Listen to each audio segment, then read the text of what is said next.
The letter trembled in my hands as I read it for the third time, still unable to process the words swimming before my eyes.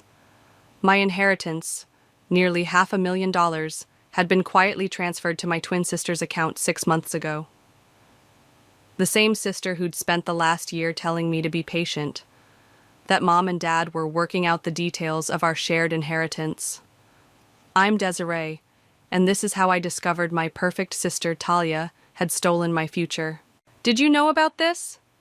I burst into Bowen's apartment, waving the letter I'd found buried in a stack of mail at my parents' house.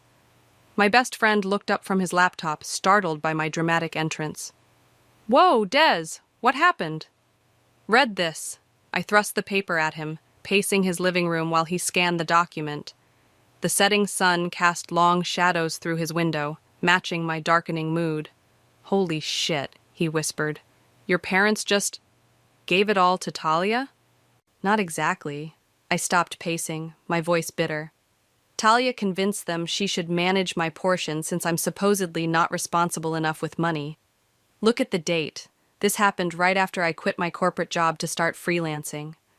Bowen's face darkened. "That's seriously messed up. Have you confronted them?" "Not yet." I sank onto his couch, memories flooding back unbidden. "You know what's funny? This isn't even surprising. It's just confirmation." "What do you mean?" "Remember my 10th birthday? When Talia got a horse and I got riding lessons on her horse?" I laughed, but it came out hollow. "Or high school graduation, when they bought her a car because she was valedictorian, and I got a laptop because second place wasn't quite good enough?" "Des, no, really, it's fine. I'm used to being the backup twin, the spare." I stood up again, unable to sit still. "But this is different. This is my future they handed over to her." My phone buzzed. Speaking of the devil. Talia's text lit up my screen. "Family dinner tonight? Mom's making your favorite." "Look at this." I showed Bowen the message. "She's been doing this for months, playing nice, keeping me close, probably making sure I don't find out about the money. What are you going to do?" I stared at the text, a plan already forming. "I'm going to that dinner, but first we need to stop at my apartment. I need to change into something perfect." 2 hours later, I walked into my parents' house wearing Talia's style, designer dress, elegant heels, subtle makeup, the kind of outfit she'd approve of, the kind that said responsible adult. "Desiree!" Mom rushed to hug me. "You look lovely, sweetheart." "Thanks, Mom." I hugged her back, fighting the urge to ask if she thought I looked responsible enough to manage my own inheritance. Talia swept in from the kitchen, immaculate as always in her cream silk blouse and tailored pants. "Des, I'm so glad you came." She moved to hug me, but I stepped back, maintaining my smile. "The letter was interesting reading," I said quietly. The color drained from her face. Behind her, Mom froze in the act of setting down a serving dish.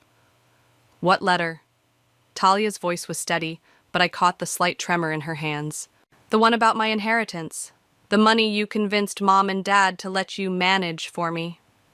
I kept my voice light, pleasant. "You know, the one you had them sign while I was away at that freelance conference?" "Desiree, honey," Mom started, but I held up my hand. "No, let Talia explain. I'd love to hear how she justified taking control of my future." "It wasn't like that," Talia protested, her perfect composure cracking. "I was trying to protect you. You'd just quit your job. You weren't thinking clearly." "Stop." My voice cut through her excuses like a knife. "Just stop. For once in your life, stop pretending you're doing things for my own good." I turned to leave, but paused at the door. "You know what the worst part is? I actually believed you were on my side this time. Silly me, right?" As I walked to my car, my phone buzzed again. Another text from Talia. "Please let me explain. You don't understand." I didn't reply. Instead, I called Bowen. "How'd it go?" "Exactly as expected." I started my car, a strange calm settling over me. "You know what? I'm done being the backup twin. It's time Talia learned what it feels like to lose something she thinks belongs to her." "What are you planning?" I smiled, watching the lights come on in my parents' house as the sun disappeared completely. "Something perfect." "I quit."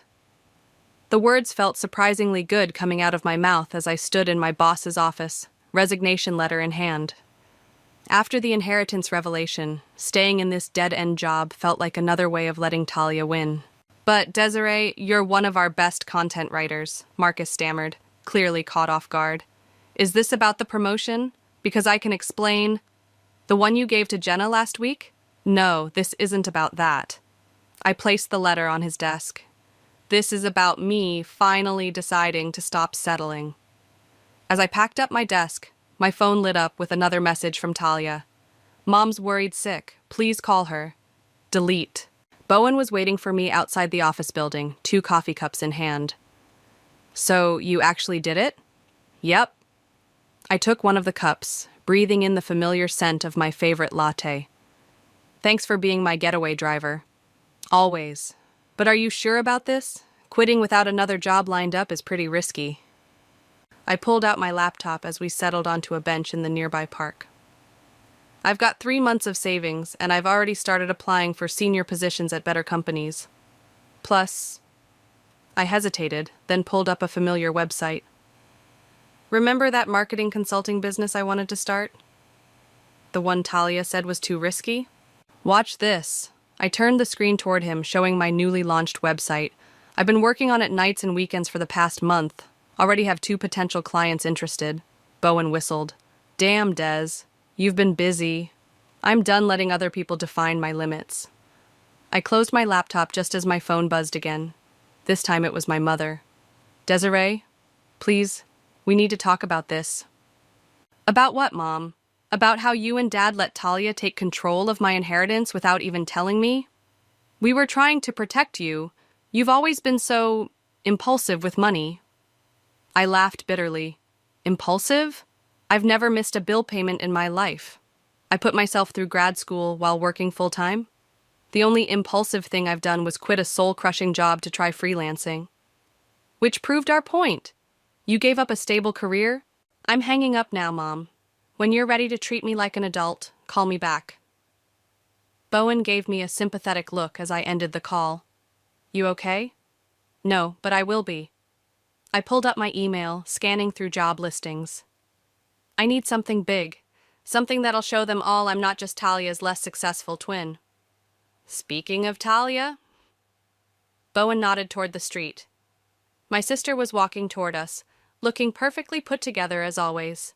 "Desiree, we need to talk." She sat down uninvited, her designer purse perched on her lap. "I just heard you quit your job. This is exactly why." "Why you stole my inheritance," I cut her off. "Because I'm so irresponsible?" "I didn't steal anything. I'm protecting it for you. Look," she leaned forward, lowering her voice. "I just bought that beautiful house in Riverside Heights. Once it's paid off, I'll help you get your own place." I stood up abruptly. "You bought a house with my money?" "Our money," she corrected. "And it's a great investment. In a few years, save it." I gathered my things, hands shaking with anger. "You know what, Talia? Keep the money, keep the house, keep playing the perfect daughter. I'm done competing with you." As I walked away, I overheard her talking to Bowen. "She's being ridiculous. You know how emotional she gets. This is exactly why Mom and Dad agreed with me about the money." I was halfway down the block when Bowen caught up with me. "Des, wait. You need to hear something." "What?" "After you left, Talia mentioned the house is technically under a corporation name for tax purposes. She's just renting it back from the company." I stopped walking. "What company?" "Murphy Heights LLC or something. Why?" A slow smile spread across my face. "Because, my dear friend, I think I just found my way to beat Talia at her own game." I pulled out my phone and dialed a number I'd saved months ago but never used. "Hi, is this Mateo Rogers, the real estate investor? I have a business proposition for you." Bowen raised an eyebrow. "What are you planning?" "Something perfectly calculated," I replied, watching Talia's retreating figure in the distance. "For once, I'm going to be the twin who comes out on top." "Congratulations, you're hired." The words I'd been hoping to hear came through my phone's speaker as I paced around my apartment. The marketing director position at Rivers & Associates would more than double my previous salary. "Thank you so much. I can't wait to start," I replied, trying to keep my voice professional while doing a silent victory dance. As soon as the call ended, I texted Bowen. I got it! My phone rang immediately. Details. Now, he demanded. Full benefits, stock options, and get this, they're giving me a signing bonus. Des, that's amazing. We need to celebrate. Dinner tonight? Can't. I'm meeting with that real estate investor, Mateo. But tomorrow? Deal.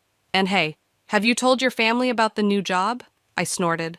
Why would I? So Talia can explain why it's not as impressive as her career? 3 hours later, I sat across from Mateo Rogers in a quiet coffee shop downtown. He looked exactly like his LinkedIn photo. Sharp suit, carefully styled hair, calculating eyes. So, he said, stirring his espresso, you want to buy your sister's house without her knowing it's you. Is that possible? He leaned back, studying me. Legally? Yes. The house is owned by a holding company that's looking to sell. But why the secrecy? Let's just say I want to be sure the deal goes through without emotional complications. Interesting? He pulled out his tablet, swiping through some documents. You know, your sister wasn't exactly forthcoming about certain aspects of the property when she bought it. What do you mean? He glanced around before lowering his voice. The house had some issues. Foundation problems she didn't disclose to the holding company when she started renting. I was the agent who handled that deal. And you're telling me this because I believe in karma. He smiled thinly. The asking price is $850,000. But given these undisclosed issues, we could probably get it for much less. Say, $720,000? I did some quick math. With my new salary, signing bonus, and savings, I could make this work. And you can keep my name out of it?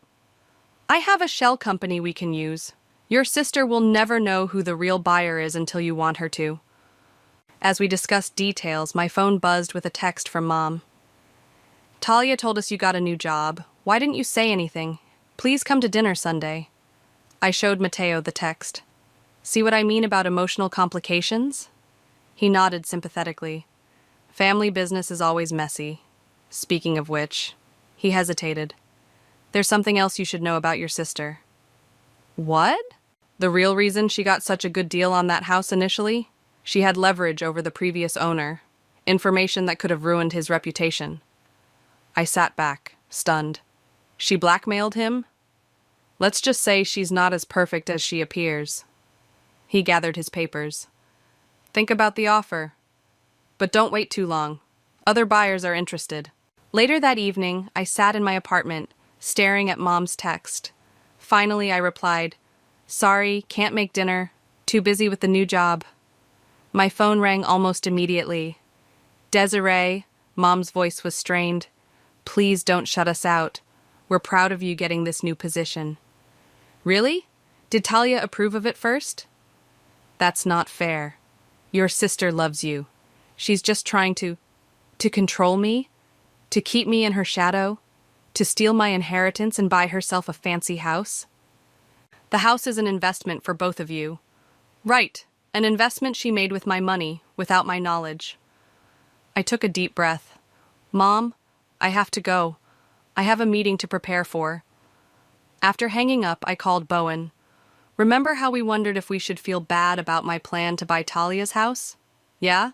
Turns out she blackmailed the previous owner to get it in the first place. Holy shit! What are you gonna do? I opened my laptop, pulling up my banking information. I'm going to call Mateo tomorrow and make an offer. I started typing an email to my new bank. It's time for Little Miss Perfect to learn what it feels like to be on the other side of manipulation. Des, just be careful, okay? You're playing with fire here. No, I corrected him, hitting send on the email requesting a mortgage pre-approval. I'm playing Talia's game, and for once, I'm going to win. My phone buzzed with another text from Talia. Heard about your new job. We should talk about investing your signing bonus wisely. I deleted the message without responding. Soon, very soon, she'd learn what it felt like to have someone else controlling her future. The offer's been accepted, Mateo announced over the phone. Congratulations, you're about to become your sister's landlord. I gripped my phone tighter, heart racing. She really has no idea? None. The paperwork's all going through Pacific Shore Holdings, my shell company. As far as Talia knows, she's just getting a new corporate landlord. I allowed myself a small smile. Perfect. When do we close? 3 weeks. But heads up, your family's annual charity gala is this weekend, right? Might want to work on your poker face. I froze. How did you know about that? I've crossed paths with your sister before, more than just the house deal. His voice turned serious. Be careful at that gala. Talia has a way of finding out things she shouldn't. The warning echoed in my mind as I entered the grand ballroom Saturday evening. The annual Murphy Family Foundation Gala was Talia's crown jewel, her chance to show off her philanthropic side to all of Hartford's elite. Desiree! Mom waved me over to their table. You look beautiful, sweetheart. I smoothed down my midnight blue gown, deliberately chosen to contrast with Talia's signature white.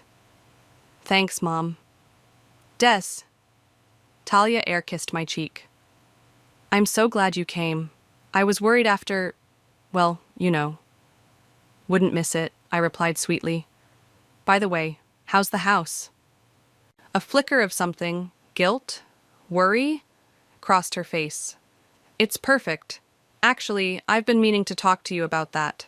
The holding company that owns it is selling, but I'm sure I can convince the new owners to keep me as a tenant. Oh? And how do you plan to do that? More blackmail?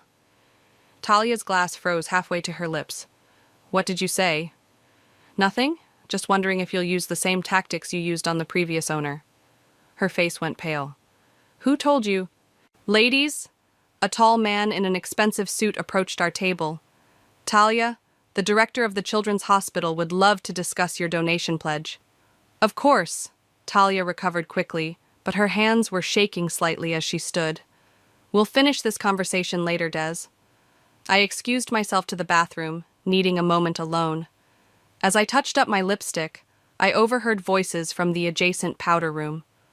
Can't believe Talia's pulling this off, a woman was saying. Using her sister's inheritance to fund her charitable donations? That's cold, even for her. Shh, but did you hear about the house? Apparently she's got dirt on half the real estate board. I stepped out of the bathroom and straight into Bowen, who'd been hovering nearby. You okay? You look like you've seen a ghost. She's using my money for her donations, I hissed. All those charitable pledges she's been making, that's my inheritance she's giving away. Des, no, this ends now. I pulled out my phone and called Mateo. Move up the closing. I don't care what it takes. I want to own that house before she can spend another penny of my money. Desiree? My mother's voice made me spin around. What are you talking about? What house? Talia appeared behind her, face frozen in her perfect society smile. Yes, sis, what house? You really want to do this here? I challenged, in front of all your adoring fans? Girls, Mom pleaded, please. No, Mom, I want to hear what kind of scheme my dear sister is plotting now. Talia stepped closer, dropping her voice. Careful, Des. You're not the only one who can dig up secrets. Funny you should mention digging. I smiled sweetly. How's that foundation problem in your house? The one you forgot to mention to the holding company? The color drained from her face. How did you— Ladies and gentlemen, the event coordinator's voice boomed through the speakers. Please take your seats for the donation announcements. This isn't over, Talia whispered as she turned away. No, I agreed, watching her walk to the podium. It's just beginning. My phone buzzed. A text from Mateo. Closing moved up to next week, but there's something else you need to see. Old emails between Talia and your parents about the inheritance. It's worse than you thought. I looked up at my sister, now beaming as she announced another generous donation in the Murphy family name. Soon she'd learn that every penny she'd pledged would be coming from her own pocket, not mine. You sure you want to go through with this? Bowen asked quietly. I watched Talia bask in the applause, knowing each cheer was bought with my stolen future. More than ever. The house is yours, Mateo declared, sliding the keys across his desk. Congratulations on becoming a landlord. I picked up the keys, their weight feeling significant in my palm. And those emails you mentioned? He pulled out a manila envelope. Found these during the title search. They were accidentally included in the property documentation. Are you sure you want to see them? I opened the envelope with trembling hands, pulling out a stack of printed emails. The first one made my blood run cold. From Talia to Mom. Subject: Desiree's portion. Mom, I know you're worried, but trust me. Des isn't ready for this responsibility. Remember the startup she wanted to join last year? She would have lost everything. I'm protecting her from herself. Besides, I have plans for the money that will benefit both of us. There's more, Mateo said quietly. Keep reading. Each email revealed more manipulation, more lies. Talia hadn't just convinced our parents to give her control, she'd orchestrated a systematic campaign to undermine my credibility for years. My phone buzzed. Speak of the devil. Des? The property management company just informed me they're doing a final walkthrough tomorrow. Something about new ownership? Talia's voice was tense. You wouldn't happen to know anything about that, would you? Why would I? I kept my voice neutral. I'm not responsible enough to handle real estate dealings, remember? Cut the attitude. I need to know if you're involved in this. Goodbye, Talia. I hung up and turned to Mateo. How long should I wait before telling her? The new rental agreement needs to be signed by the end of the week. He hesitated. But there's something else you should see first. He led me upstairs to what would now be Talia's rented house. The place was immaculate, exactly what you'd expect from my perfect sister. But Mateo headed straight for a built-in bookcase in the study. Watch this, he said, pulling out a specific book. The bookcase swung forward slightly, revealing a hidden compartment. Inside was a leather-bound journal. Is this... Your sister's diary. Found it during the inspection. Normally, I wouldn't show this to anyone, but given the circumstances... I opened it to a random page and started reading. Another perfect dinner, another perfect speech, another perfect lie. Mom and Dad beam at me while Des sits there, trying so hard not to show how much it hurts. Sometimes I want to scream at them. Don't they see how their favoritism is destroying us both? But I can't stop. The moment I show weakness, everything falls apart. This can't be real, I whispered. Keep reading, Mateo urged. The inheritance money. I told myself I was protecting her, but am I just protecting myself? If Des succeeds on her own, what does that make me? The golden child who needed every advantage to stay ahead. Bowen's voice from the doorway made me jump. I thought I'd find you here. How did you... Mateo called me. Said you might need a friend after reading those emails. He looked at the diary in my hands. What's that? I handed it to him. Turns out the perfect sister isn't so perfect after all. Des, he said after reading a few pages, this changes things. Does it? She still stole my inheritance. She still manipulated our parents. True, but... My phone interrupted him. Another text from Talia. Please tell me you're not behind this. I can't lose this house. There are things you don't understand. I stared at the message, then at the diary, then at the keys in my hand. What would you do? Bowen sat down in one of Talia's expensive armchairs. Honestly, I'd think very carefully about what victory looks like here. Meaning? Meaning you have a choice. You can destroy her, like she nearly destroyed you, or what? Or you can be better than her. He picked up the diary. This shows she's human, Des. Flawed, scared, and human. I walked to the window, looking out at the manicured garden Talia had so carefully maintained. I need to think. Don't think too long, Mateo advised. That rental agreement needs a signature, either from her or from whoever replaces her. My phone buzzed again, this time with an email from Mom. Talia's crying in my kitchen. Whatever's happening with the house, please. She's still your sister. I looked at the diary, the keys, the emails exposing years of manipulation. The tools for perfect revenge were all in my hands. Well? Bowen asked softly. What's it going to be? I picked up my phone and started typing a message to Talia. We need to talk. Come to your house tomorrow at noon. Come alone. The perfect sister was about to learn just how imperfect life could be. Talia arrived at exactly noon, her perfect composure betrayed by dark circles under her eyes. I was already waiting in her living room, the diary and emails spread out on her expensive coffee table. What is all this? She stopped short at the sight of her hidden journal. How did you— Surprise, I said, holding up the keys. I'm your new landlord. She sank onto the couch, her designer purse sliding to the floor. You bought the house? How? With my new salary. Turns out I'm not as financially irresponsible as you made everyone believe. I picked up the stack of emails. These were very enlightening, by the way. Des isn't ready for this responsibility. She'll just waste it on another crazy business idea? I can explain. Oh, I'm sure you can. You're excellent at explaining things, Talia, at making everything sound perfectly reasonable.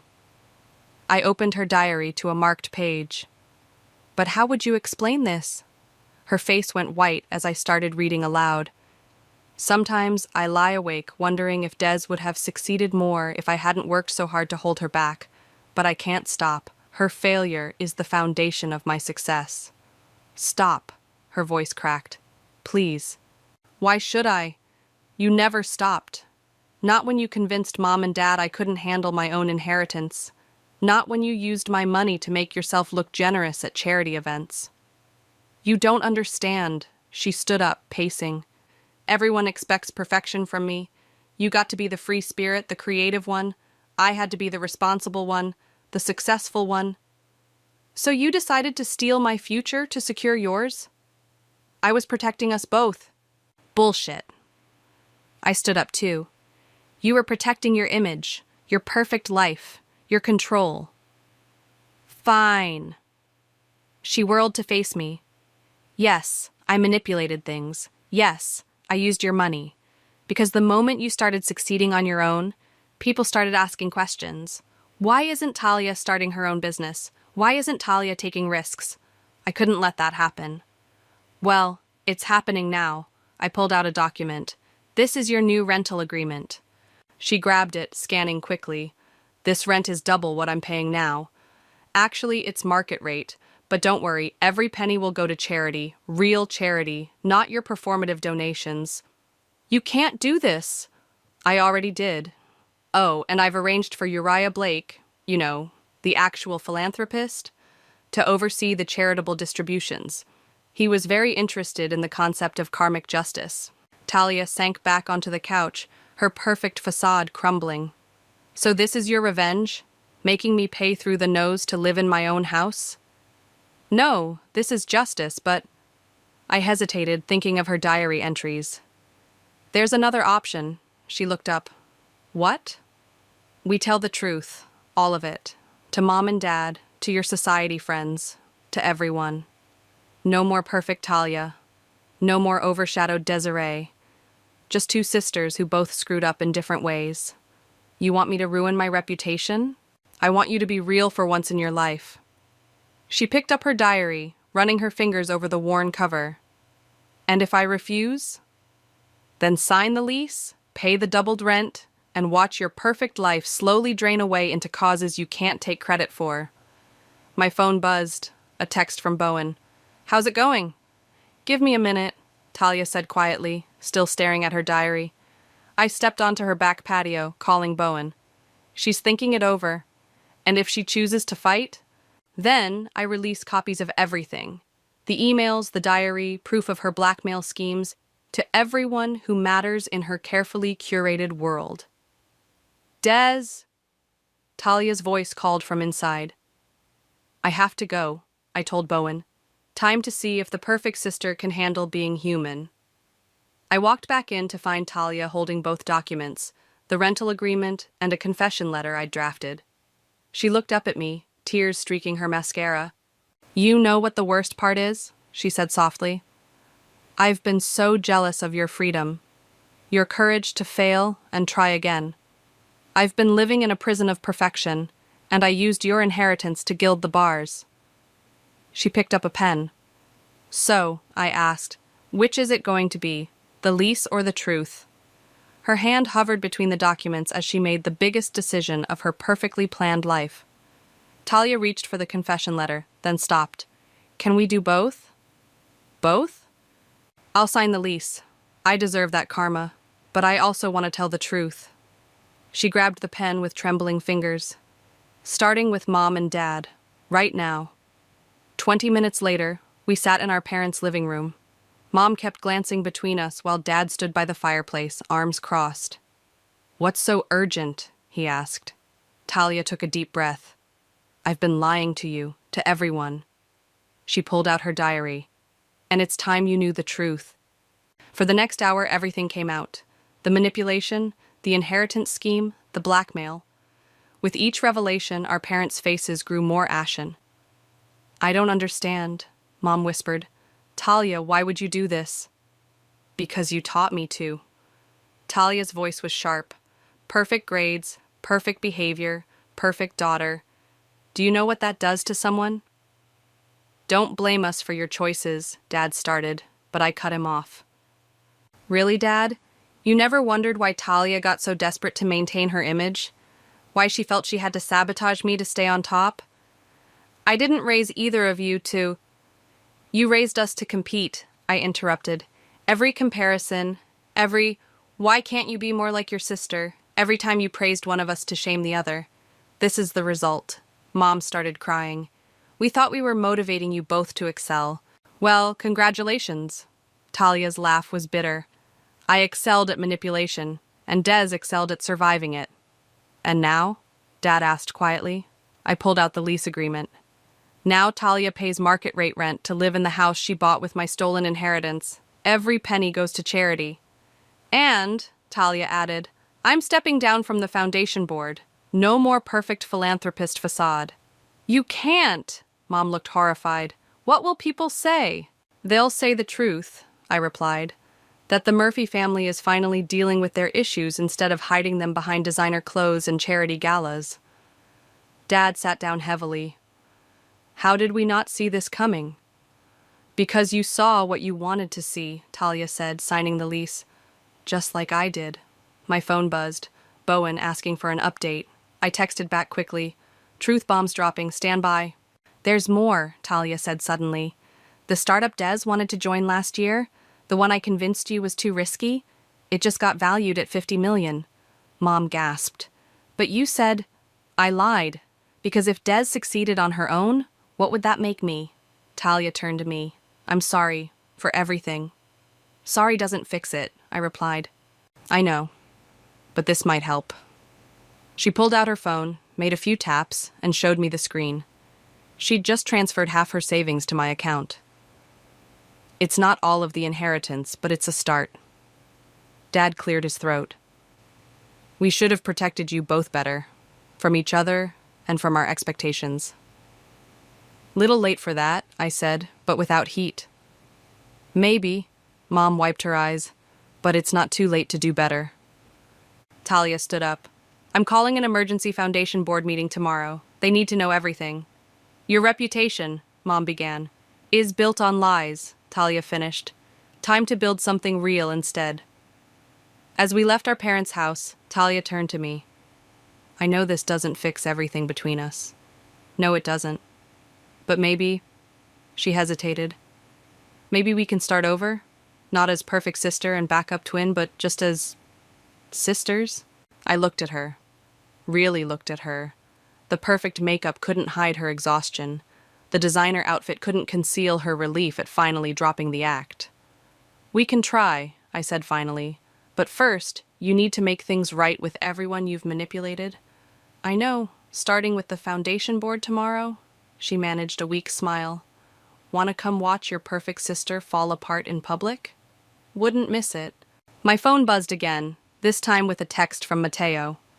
"How'd it go?" I looked at Talia, who was already making calls to arrange tomorrow's meeting. For the first time in years, she looked human. "It went better than expected," I replied. "Turns out even perfect people can change." "And you?"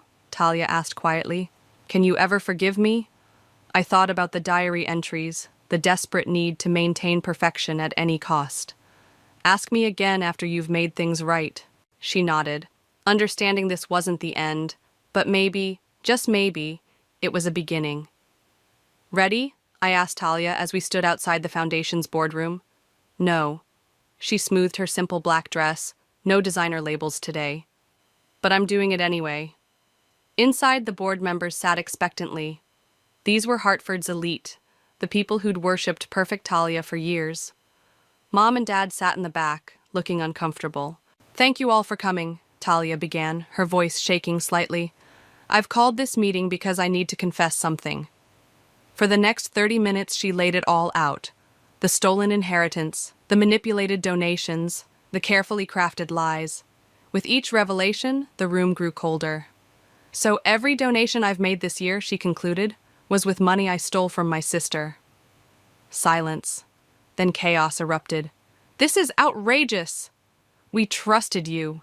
What about our reputation?" "If I may," a deep voice cut through the noise. Uriah Blake, the city's most respected philanthropist, stood up.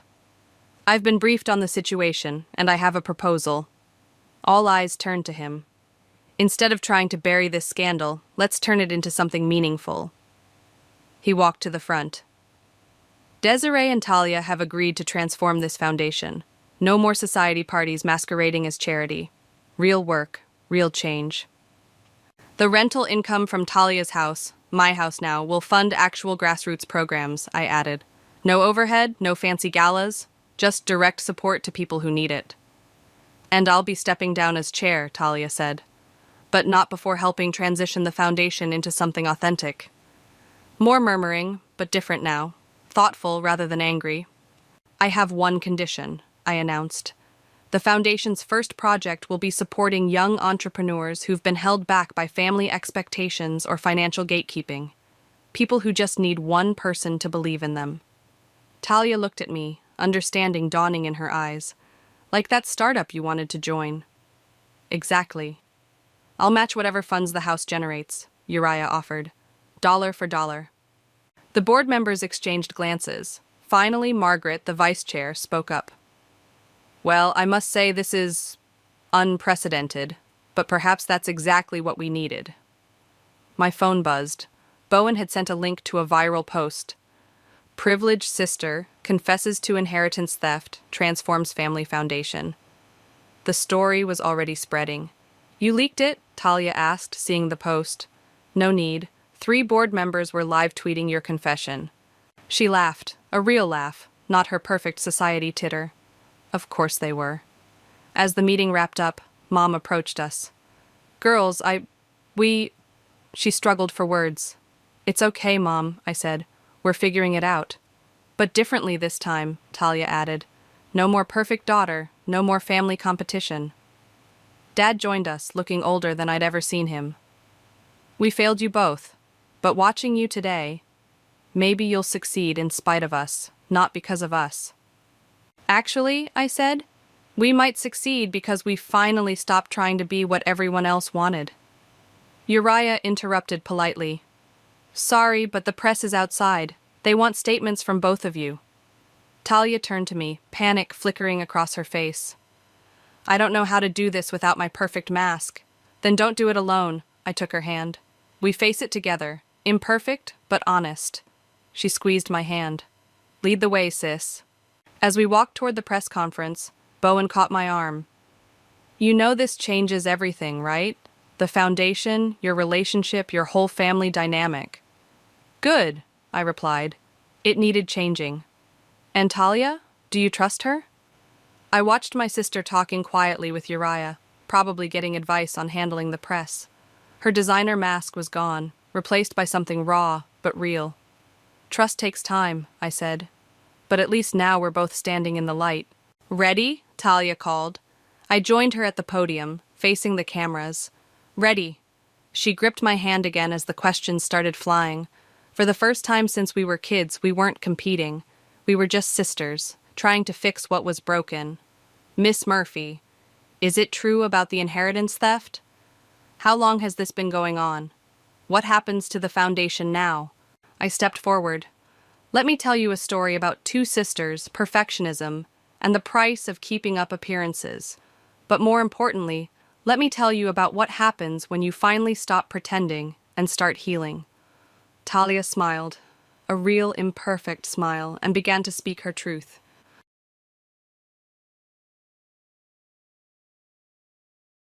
As the morning sun began to softly illuminate the tree-lined streets of the upscale neighborhood, Jennifer Wilson was helping her son Michael get dressed. This was a familiar scene that played out every morning at her home in the suburbs of San Jose. Outside the window, neighborhood children were already lining up to wait for the school bus. "Here, Michael. Let's wear the blue t-shirt today. The weather's nice, so you can play all you want in the playground," she said. Michael responded to his mother's words with a smile, raising both arms to let her help him with the t-shirt. His golden hair sparkled in the morning sun, and his blue eyes twinkled with anticipation. From the kitchen came the sounds of Robert preparing breakfast. It was their daily routine to share the morning preparations as a couple. "Jenny, coffee's ready. What time is your meeting today?" her husband called out. As she descended the stairs in response to his voice, breakfast awaited: toast, scrambled eggs, and fresh fruit. Robert's laptop was already open on the table, and while he checked his work emails, Michael happily scooped up his cereal beside him. Robert's black hair was perfectly neat, and his carefully ironed shirt reflected his meticulous nature. "Well, it should end by 3 p.m.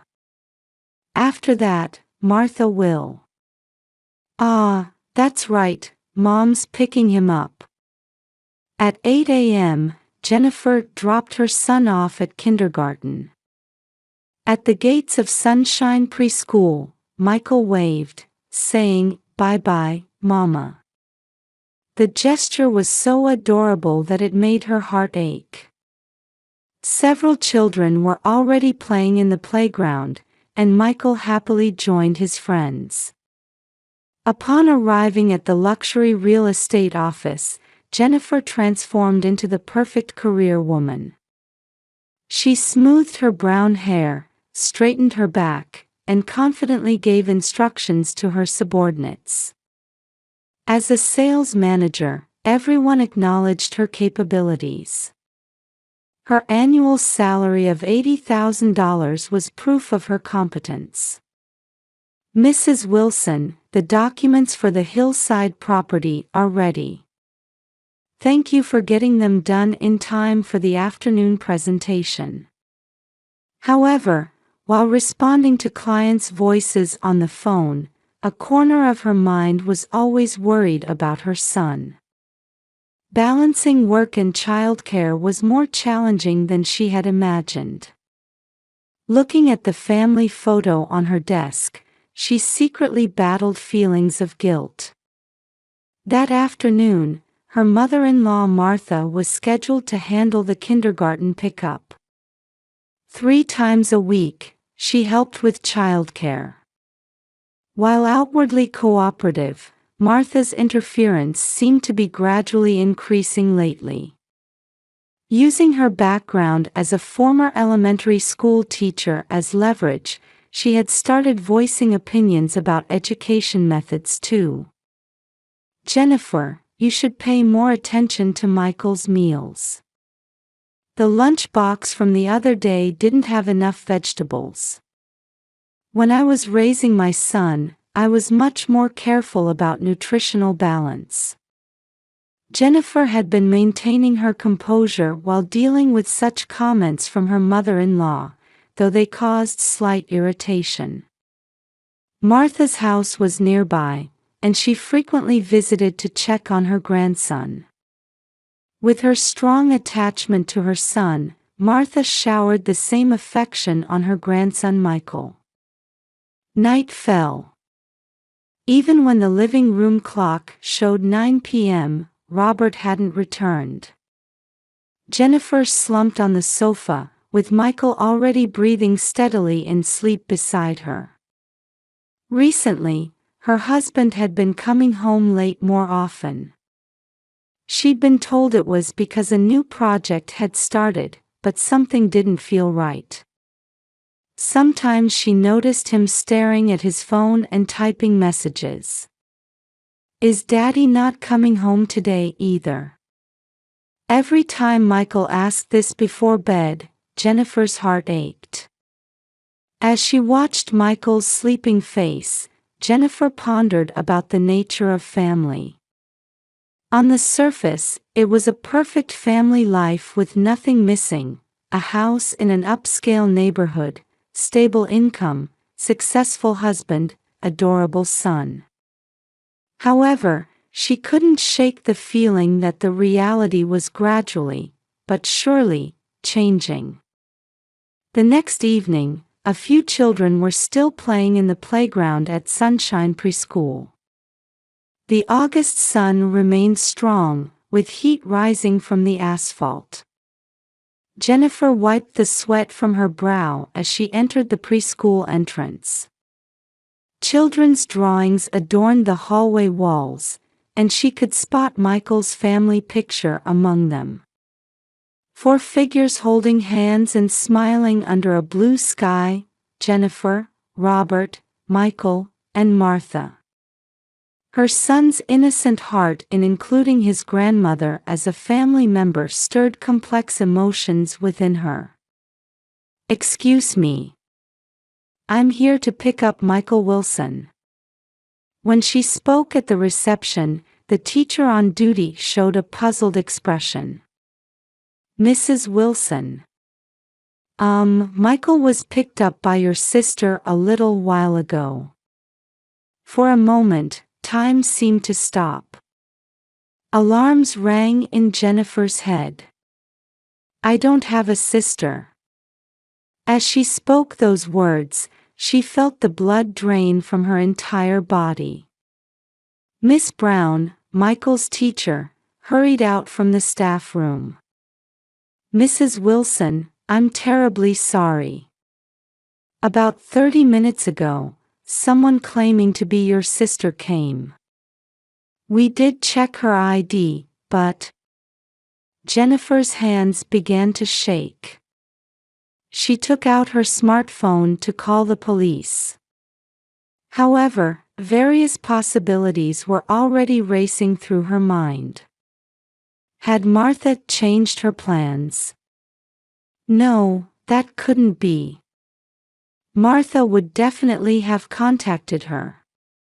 911, what's your emergency? My son has been kidnapped. At Sunshine Preschool. My 3-year-old son. Her voice trembled. Miss Brown offered her a cup of water, but even her hands receiving it were shaking. Can you tell us about the suspect's characteristics? Miss Brown stepped forward and began explaining in a calm voice. It was a woman. She wore a black dress and had long brown hair. She was wearing large sunglasses. As she listened to this description, an unsettling feeling grew within Jennifer. Those characteristics seemed familiar somehow. Security cameras. We have them at the main gate and parking lot. We can check them right away. The principal led them to the room with security camera monitors. The screen clearly showed a woman in a black dress leading Michael by the hand.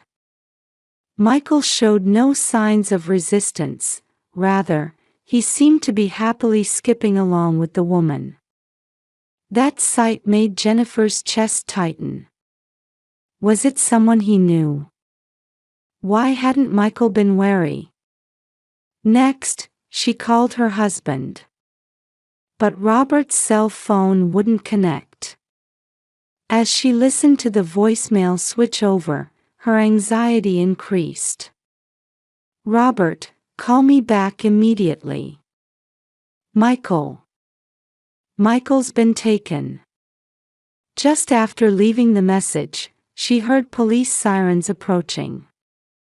The police officers who arrived at the scene immediately began assessing the situation and examining the evidence. As the officers carefully checked the security camera footage, Jennifer's smartphone vibrated. It was a call from Robert. "Jenny? What's wrong? Why didn't you answer the phone?" "Michael. Michael's been kidnapped. Someone pretending to be my sister took him from preschool." "Is your mother involved?" "No, Mom should be at the hospital for tests right now. I'll head over right away." After hanging up, anxiety surged again. There was something off about her husband's voice. It seemed too calm. Why wasn't he more agitated? A police officer approached. "We're tracking the car seen on the security cameras. It's a silver Toyota Camry. However, we're considering the possibility that the license plate might be fake." Jennifer called her mother-in-law Martha. "Martha. Michael. Jennifer. What's wrong? Your voice is shaking. Michael's been kidnapped. Where are you?" "I'm at the hospital." "But kidnapped, that can't be." "I'll come right away." Something felt wrong about that conversation too. Martha's voice, supposedly at the hospital, seemed to be coming from somewhere with a different atmosphere. After a while, Robert finally arrived at the preschool. By then, an investigation headquarters tent had been set up, and the intense investigation was ongoing. Robert embraced his wife and spoke to her. However, that warmth felt slightly different from usual. The next morning, San Jose was enveloped in an unusual atmosphere. Local news unanimously reported on Michael's kidnapping case, repeatedly broadcasting the image of the woman captured on security cameras. Several news vehicles had already stationed themselves around Sunshine Preschool. The female suspect was wearing a black dress, had long brown hair, and was wearing large sunglasses. She reportedly left the scene in a silver Toyota Camry.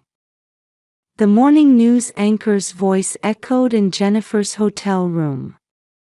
On police advice, she had spent the night in this hotel instead of at home. After a sleepless night, dark circles were etched under her eyes. A call came in from the investigation headquarters.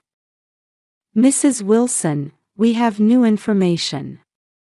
The suspect's vehicle was captured on a gas station security camera an hour after the incident, in the suburbs of San Jose. However, its whereabouts after that are unknown." Detective Thompson from the Criminal Investigation Division calmly related the facts. Behind him, various pieces of information were being posted on a large investigation board.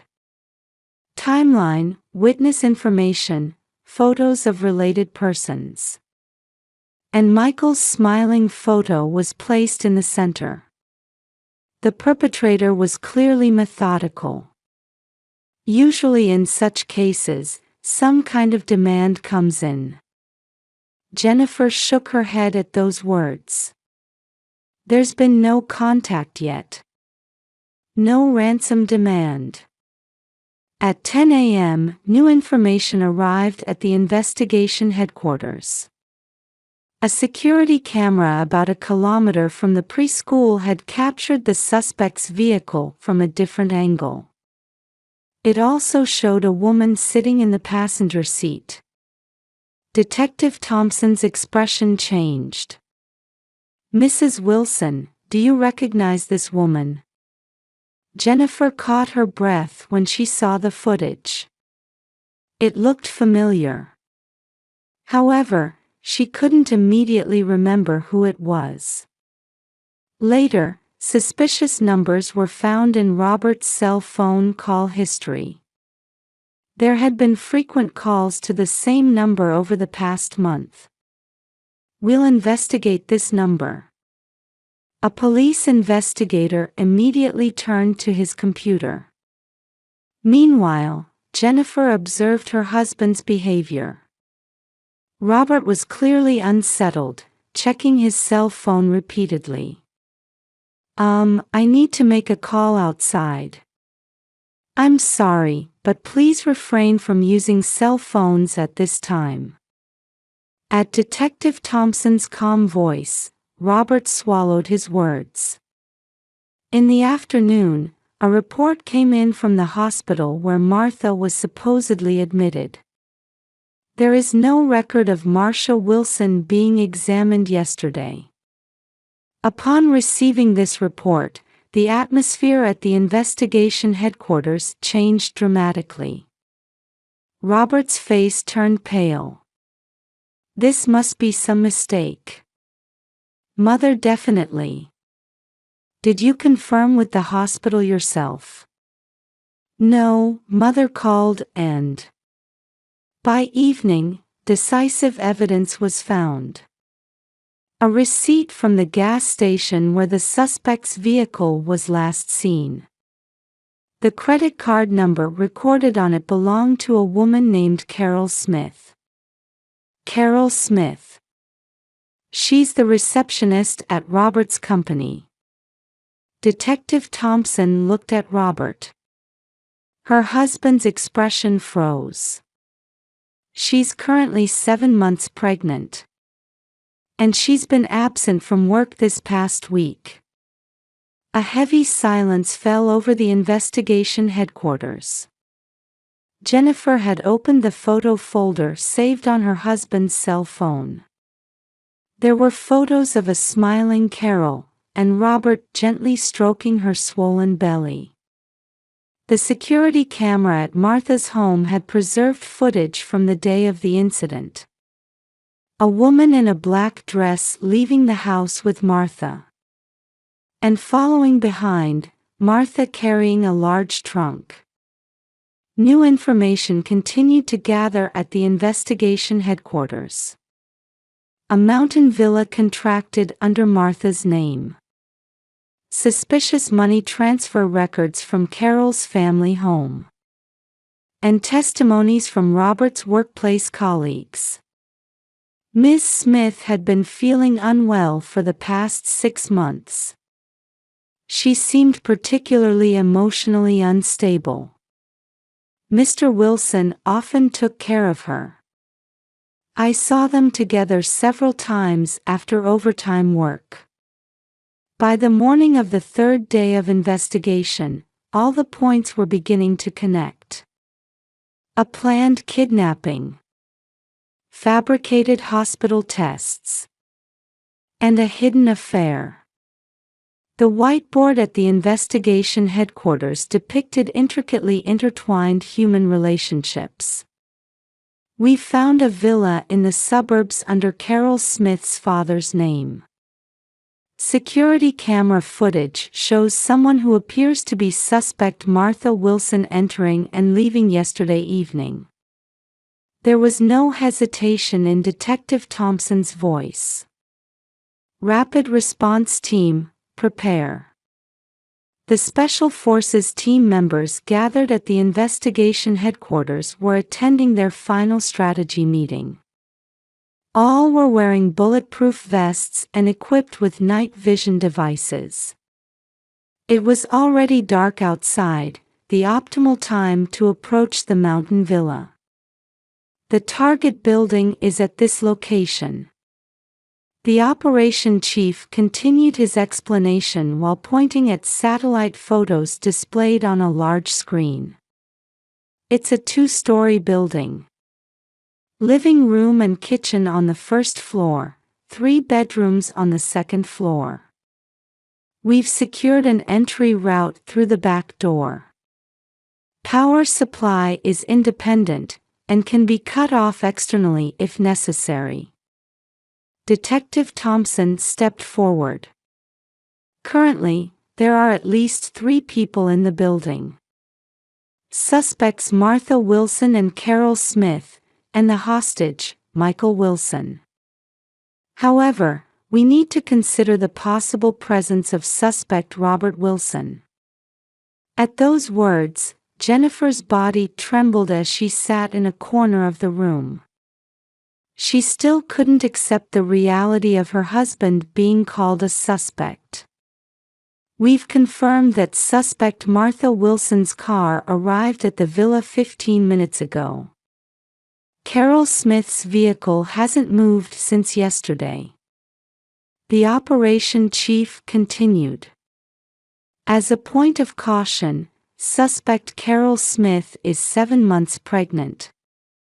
She's likely in an extremely tense state and may act unpredictably.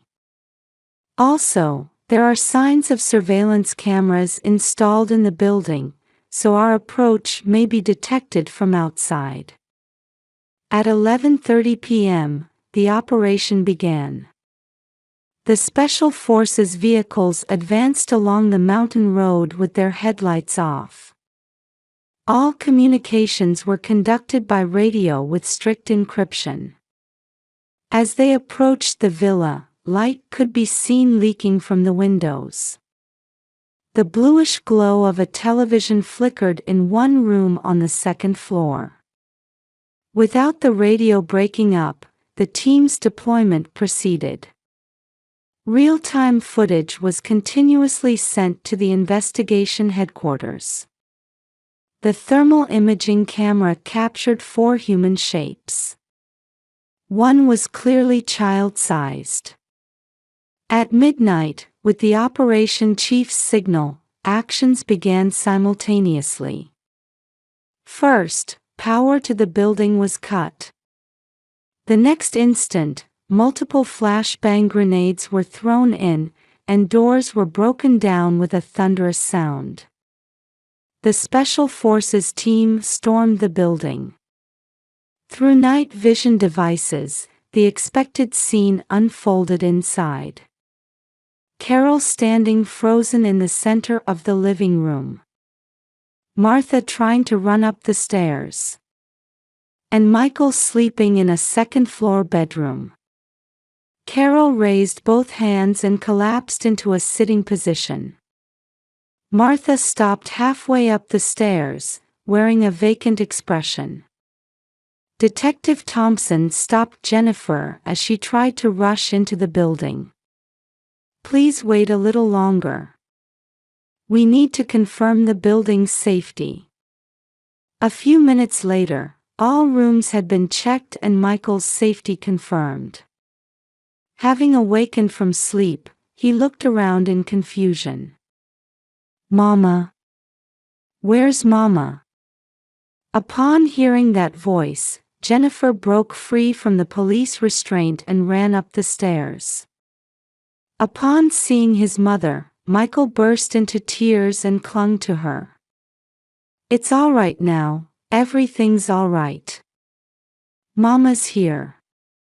Downstairs, Carol began speaking in a trembling voice while accompanied by a police officer. "We thought we could make a new family for the baby. Robert, he promised me. But the divorce talks weren't progressing." Martha also began giving her statement to another police officer. "That child is my precious grandson. Jennifer has no right to raise him. She's always working." Robert arrived at the villa. Having been informed that an arrest warrant had been issued for him, he was arrested without resistance. "I planned everything. Taking Michael away, starting a new life with Carol." By dawn, the full picture of the incident had become clear. The affair between Robert and Carol that began a year ago. Robert's panic when Carol's pregnancy was discovered. And Martha, who joined the plan due to her excessive attachment to her grandson.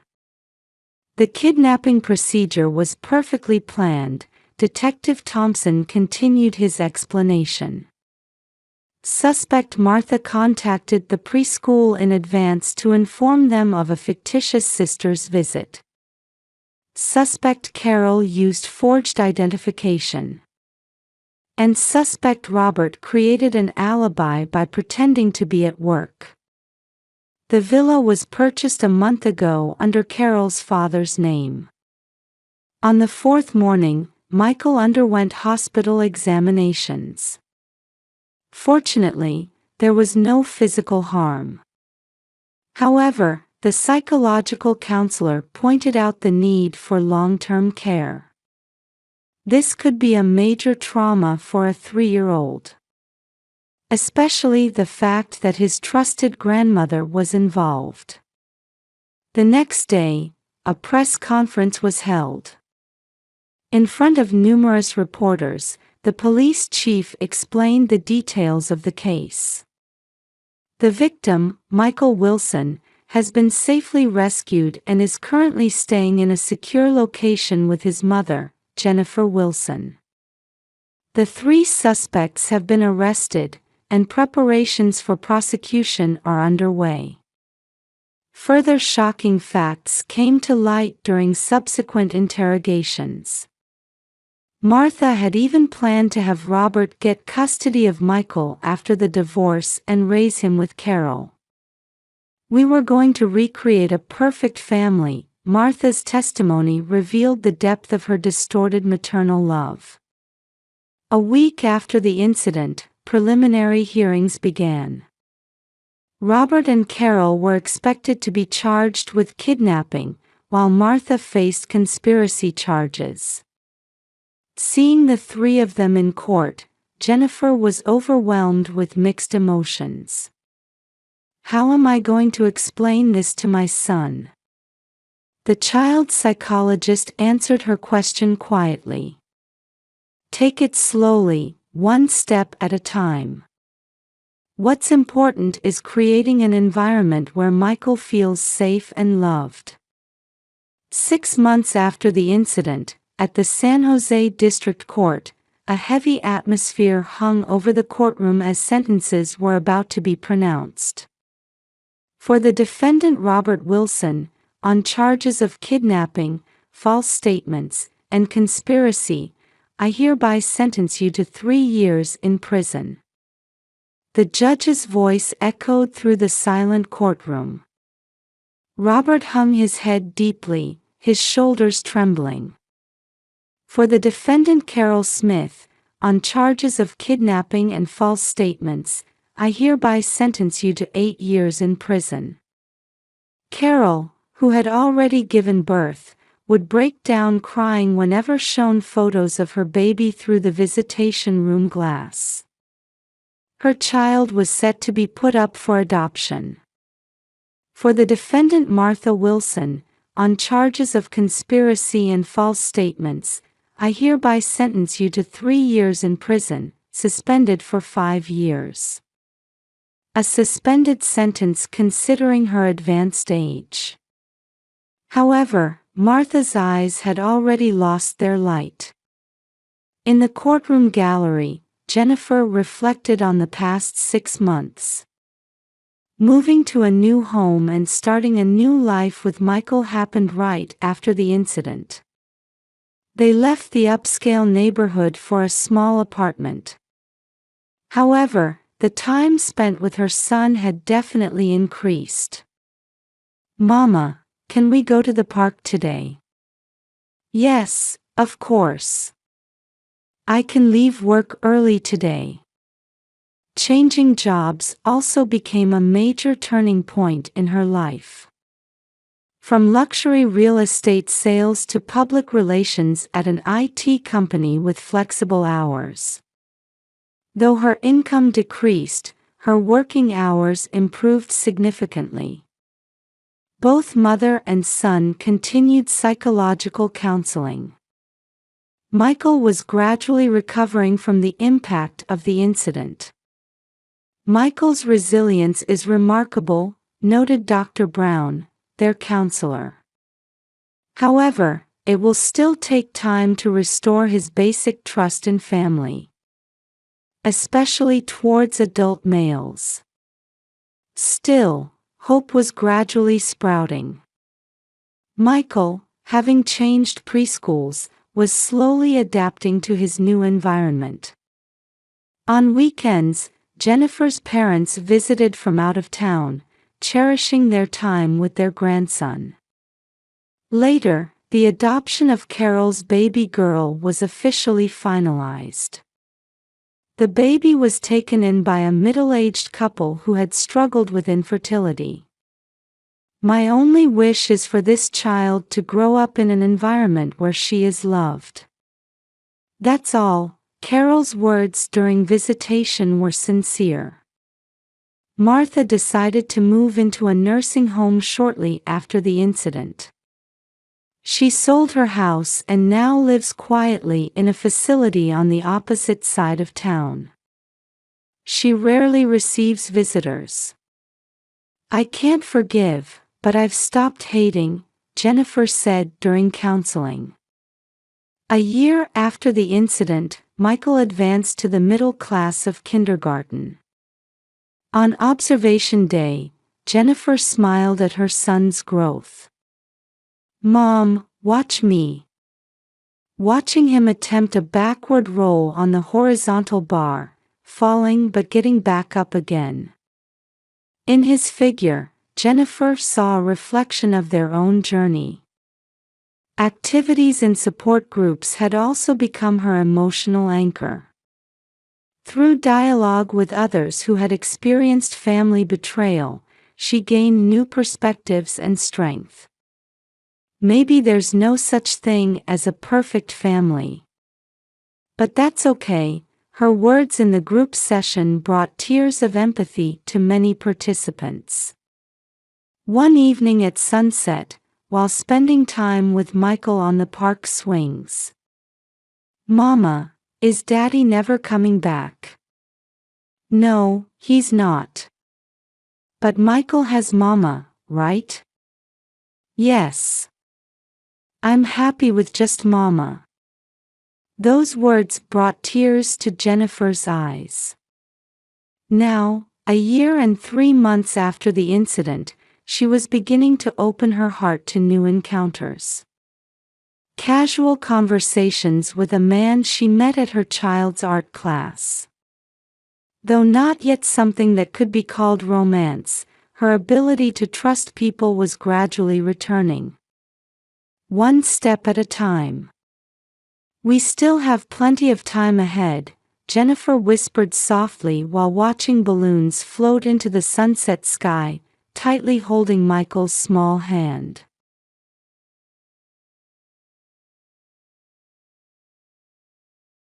As the sun set over San Diego, long shadows stretched across the living room floor of my apartment in La Jolla's upscale neighborhood. My 6-year-old son Aiden snuggled close to my lap, holding his homework worksheet. His soft black hair gleamed in the orange sunlight. "Mom, this problem is hard," Aiden's voice made me look up from my accounting ledger. Being a single mother, balancing work and childcare is never easy. But I fight every day to protect this precious life. My job at the accounting firm in Century Plaza in downtown San Diego doesn't provide lavish income, but it's enough to support our peaceful life with my son. 6 years ago, after losing my parents in a car accident, I also became responsible for my sister Caroline's living expenses. I was 23 then, and Caroline was still a student. I can remember those days like yesterday, working desperately as an accountant to manage her college tuition. Those days of working part-time at Phil's barbecue while handling accounting work late into the night. Even after having Aiden, I increased my online work to somehow manage both. Caroline always seemed to look at my efforts with something like contempt. "Don't worry. Mom will help you," I gently stroked Aiden's head as I looked at the math problem. La Jolla Elementary School's educational standards are high, and Aiden sometimes struggles. But I felt proud of his genuine effort.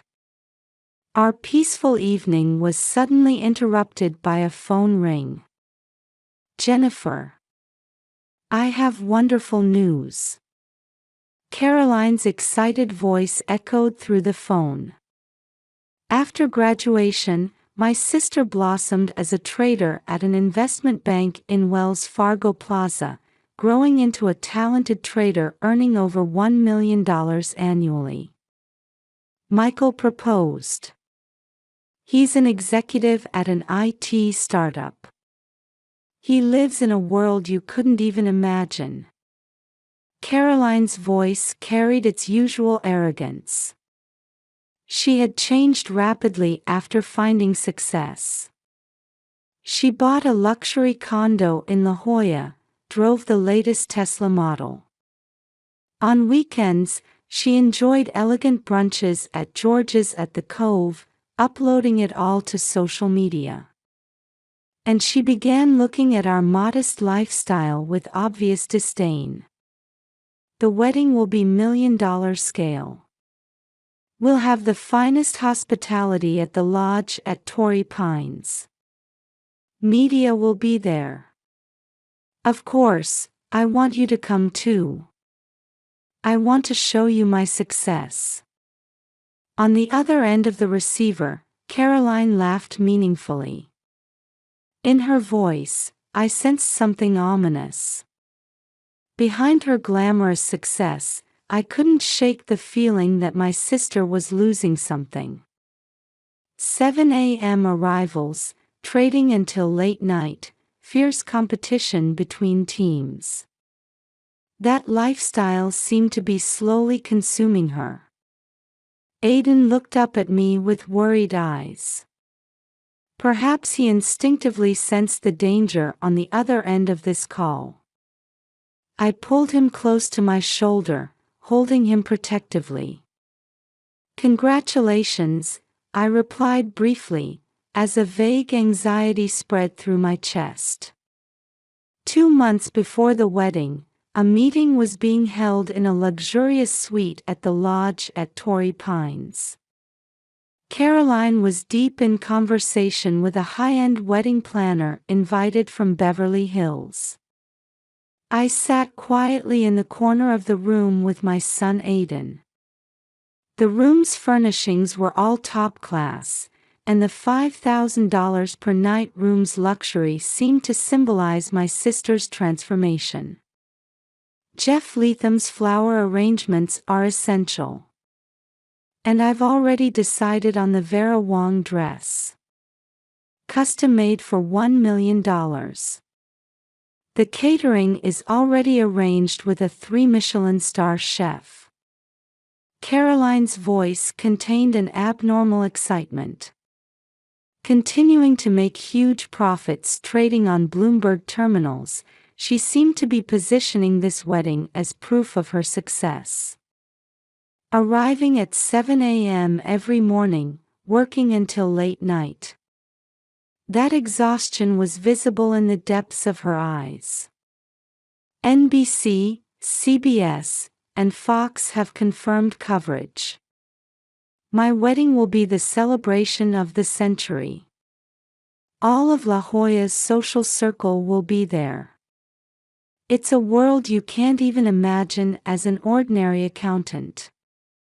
She kept adding more expensive options to the wedding planner's decoration proposals.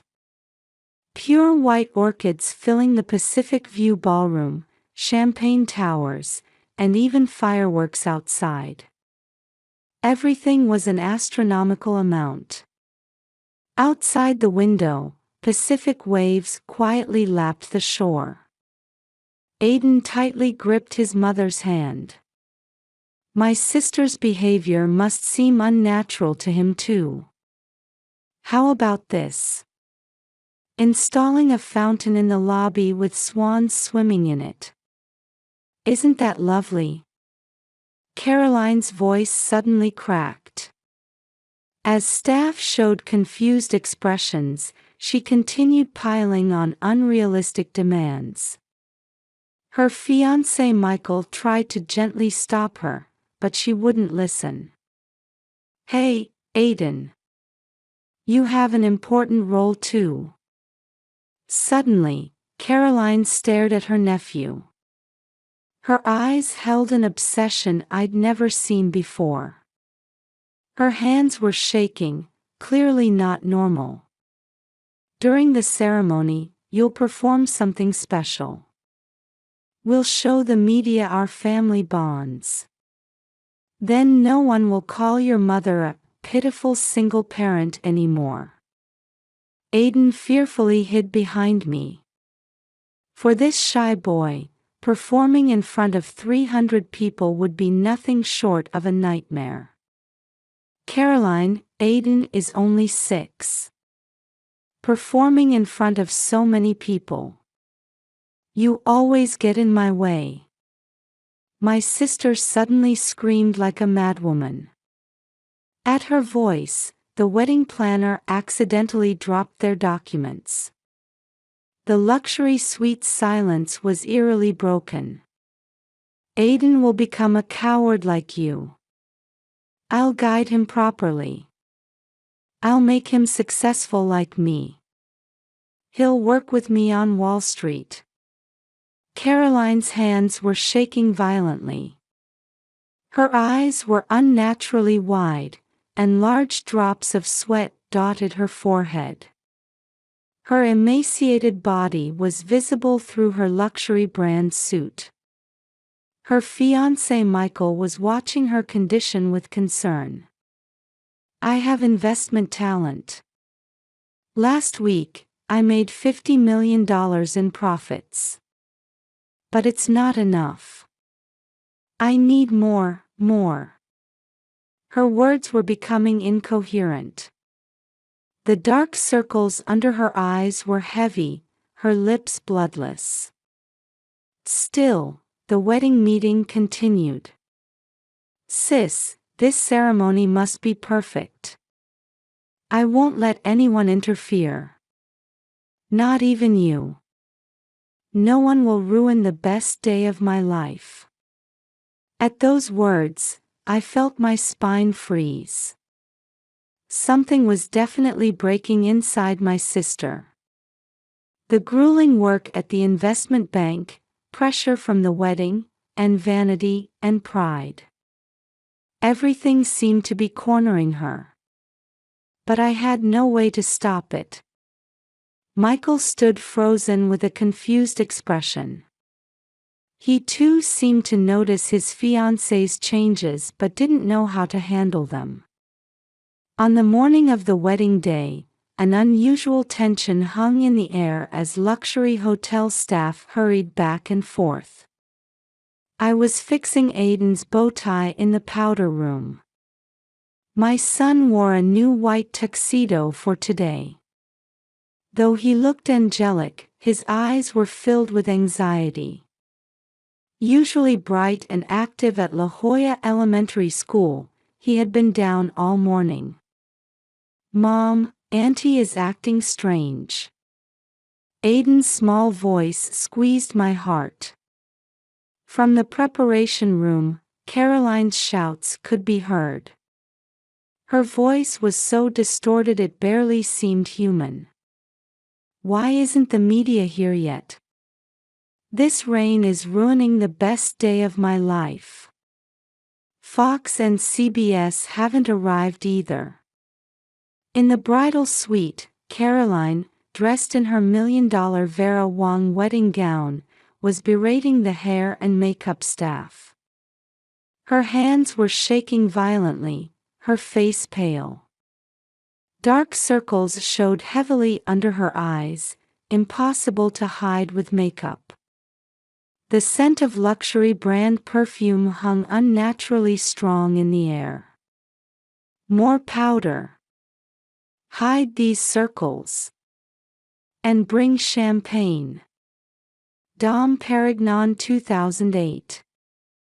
I won't drink anything else. Linda Stanford, Michael's mother, watched the situation with a confused expression. As a pillar of San Diego society, she seemed concerned about appearances to La Jolla's elite. Everyone present clearly showed discomfort at this abnormal atmosphere. The dress is dirty. Who touched it? Who ruined my dress? Caroline suddenly started screaming hysterically in front of the mirror. However, there wasn't a single stain on the dress. Her delusions had already lost touch with reality. Caroline, why don't you calm down? You've had enough champagne. Michael spoke quietly, but Caroline wouldn't listen. Her eyes were bloodshot, her thoughts clearly confused. Cold sweat poured down like a waterfall from beneath her luxury brand makeup. Don't interfere. Everything must go according to plan. As Wells Fargo's chief trader, I can't allow such a blunder. Even after the ceremony began, the situation didn't improve. In the Pacific View Ballroom, there were problems with the sound system. Jeff Letham's pure white orchid decorations partially collapsed due to the rain. Orchids costing $400 each scattered on the floor like tears. As 300 guests began taking their seats, the chaos deepened. Luxury restaurant owners, investment bank executives, notable IT industry figures who had rushed from Silicon Valley. The social elite watched the venue's abnormal situation with confused expressions. No one had touched the luxurious course meal prepared by the Michelin 3-star chef. The photos are late. Where's the cake? Why won't anything go as I say? I spent over $5 million on this party. Caroline's screams echoed through the venue. Her eyes were unfocused, her whole body trembling minutely.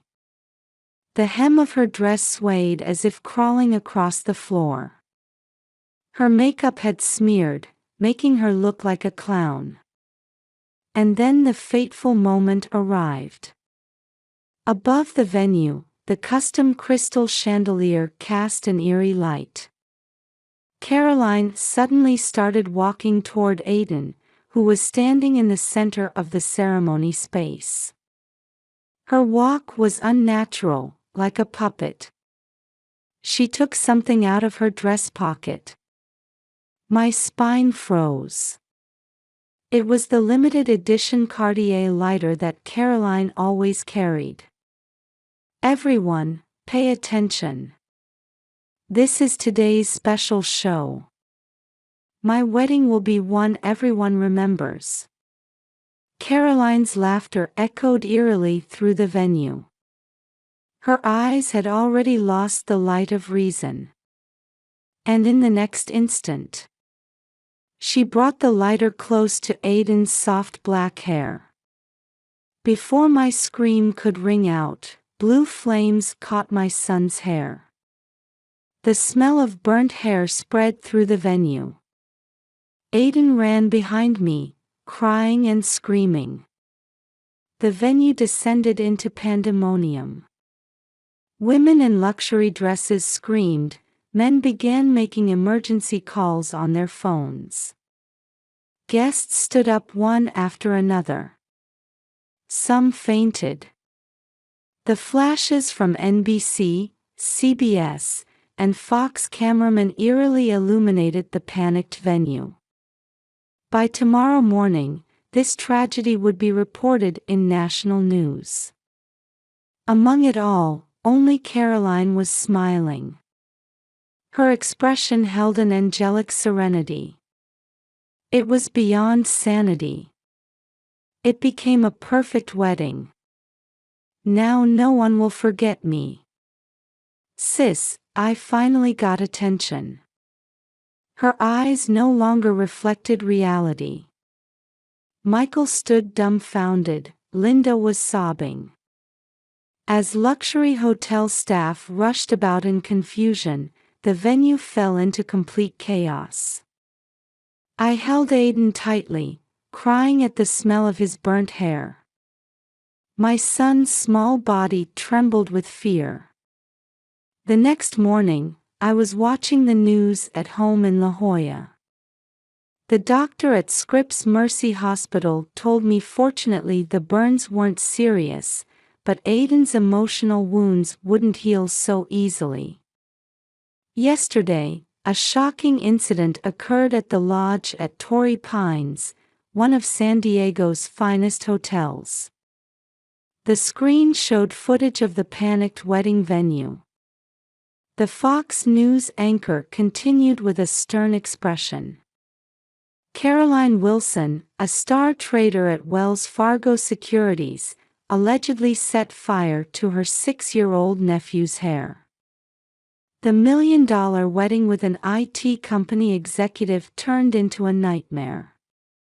According to witnesses, the suspect had been in an abnormally excited state until just before the incident, verbally abusing multiple staff members.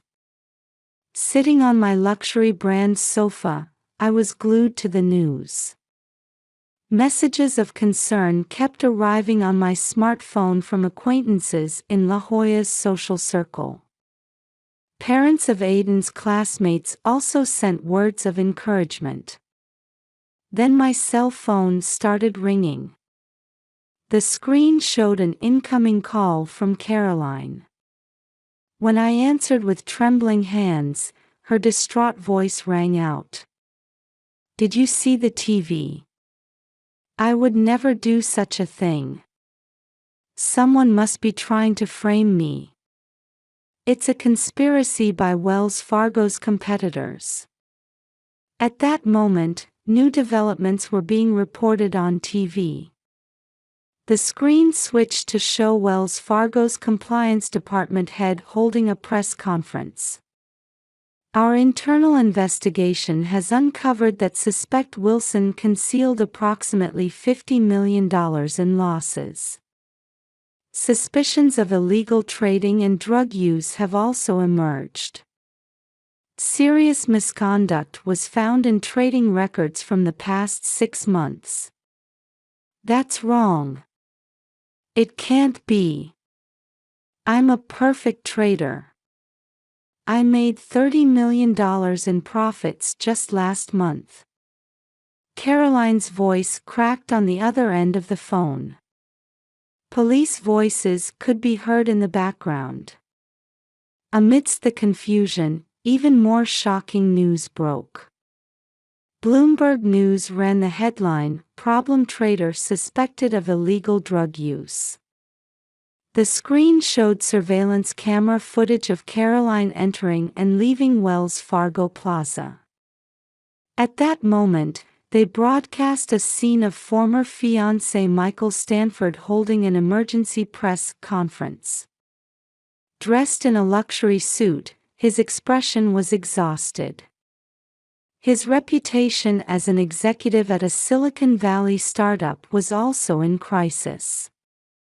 "I am officially announcing the termination of my engagement to Caroline Wilson. She had shown signs of schizophrenia for about 6 months, and I should have noticed. Getting up suddenly at night to trade, claiming someone was after her." Camera flashes captured Michael's anguished expression at the press conference held at the Ritz-Carlton. Beside him, his mother Linda was crying. It has been discovered that all the wedding expenses were debt. She seems to have been mentally cornered by massive investment losses. Payments for the venue, dress, decorations, everything is in arrears.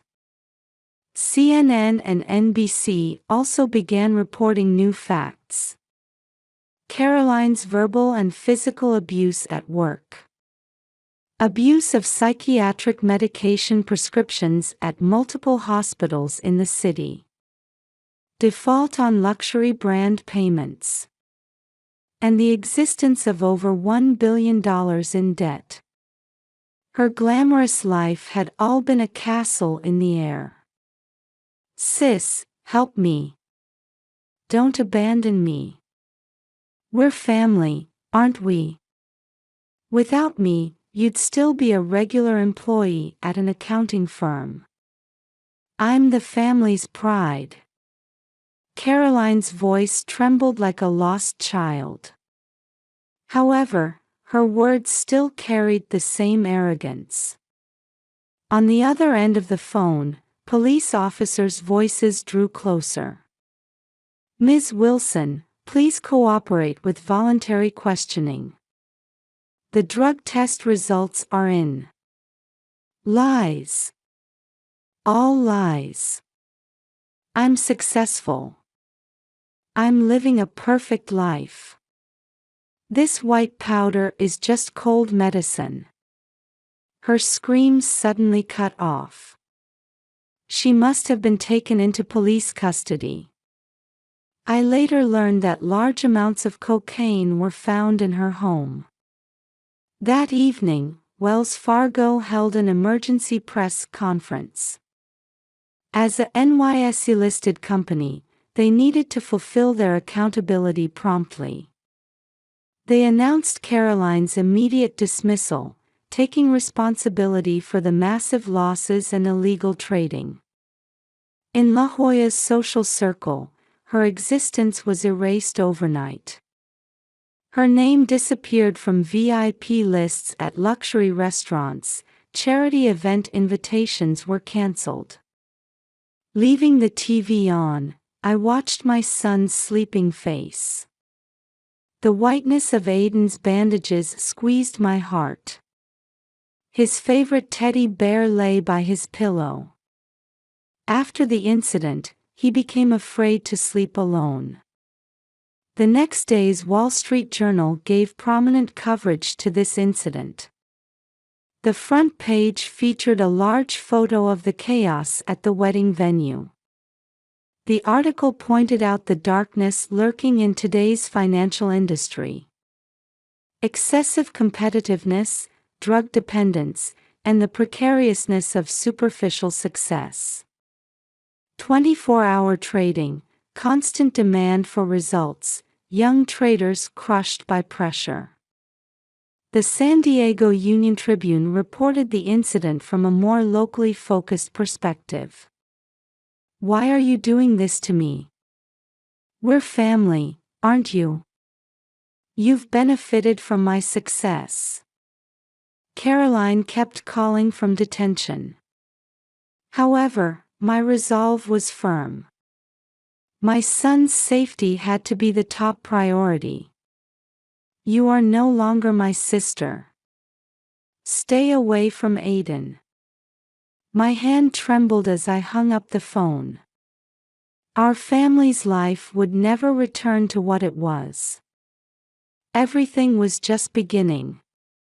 1 year later, in a quiet residential area of Santa Barbara, 200 miles from San Diego. In our new city, we were gradually regaining our daily life. Aiden had transferred to a local elementary school and was making new friends. Mom, look. I got 100 on my math test. Aiden runs up to me with a beaming smile after returning from his weekly counseling. The burn marks have completely disappeared, and his black hair shines like before. I continued remote work at the accounting firm while watching over my son's recovery. The events in La Jolla seemed like a distant nightmare. Meanwhile, Caroline was confined to a state psychiatric hospital. Diagnosed with both schizophrenia and drug addiction, she was committed to mandatory hospitalization. When I visited, her appearance had completely changed. Sis. I've lost everything. Her luxury brand suits had been replaced with hospital-issued white gowns, her once perfect hairstyle now disheveled. Still, her eyes no longer held their previous madness. But I've learned a lot here. The nurses have taught me my true worth. Caroline had begun working toward a nursing qualification.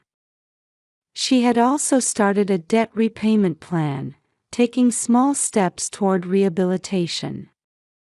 The fraudulent trading incident at Wells Fargo sent ripples through the financial industry. The 24-hour trading system was reviewed, and mental health care became mandatory for traders. Michael had begun a new life in Silicon Valley. He occasionally sends emails checking on Aiden's condition. He says he's applying the lessons learned from the broken engagement to reform his company's corporate culture. La Jolla's social circle had already moved on to new scandals.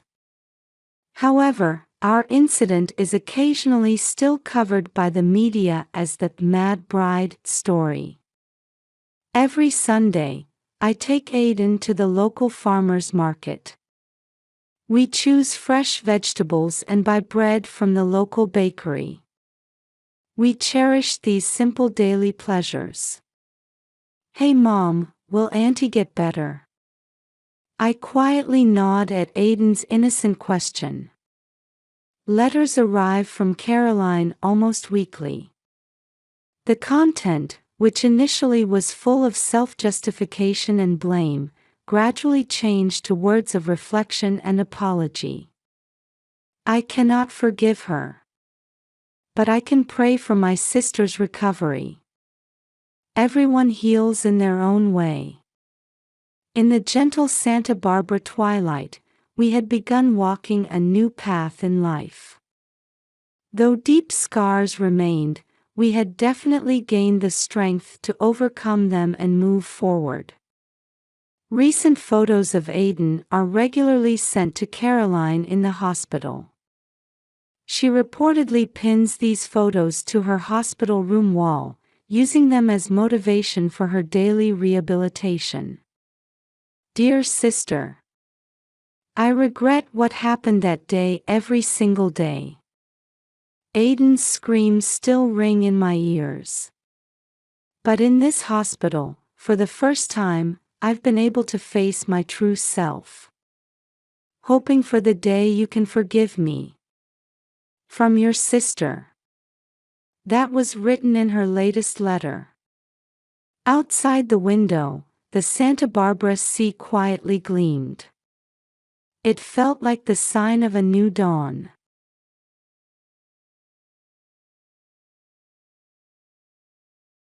Bright sunlight streamed into the spacious kitchen.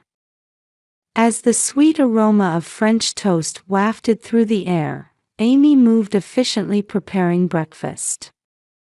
Known as a talented cook among mothers, she was warming up her special maple syrup while preparing a healthy breakfast with her family's well-being in mind. At the kitchen island counter, Lily was rushing to finish her math homework. "Lily, are you done with your homework?" Amy called out, to which her daughter replied, "Almost," while scribbling with her pencil. Though Lily was a conscientious child, she had gotten too caught up in piano practice with her father last night and put off her homework.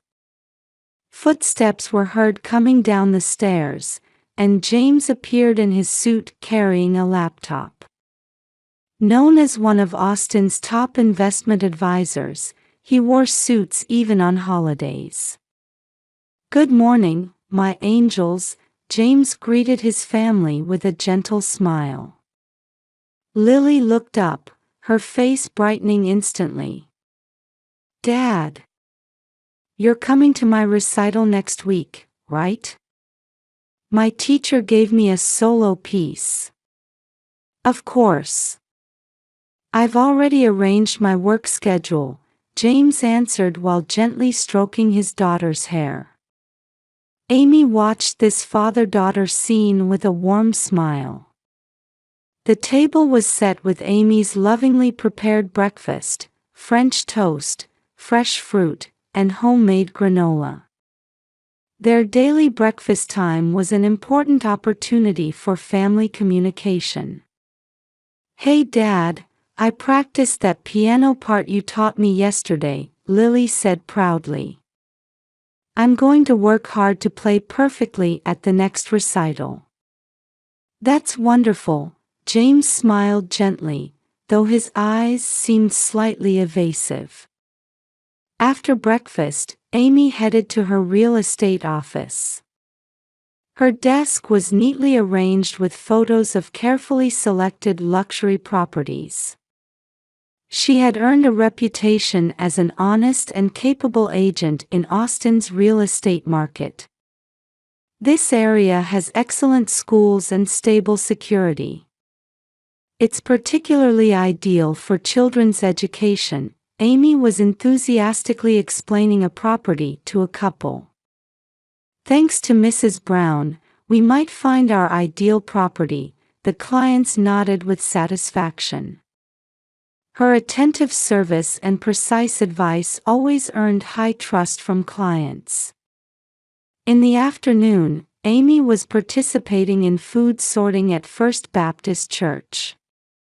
This weekly volunteer activity was an important opportunity for her social contribution.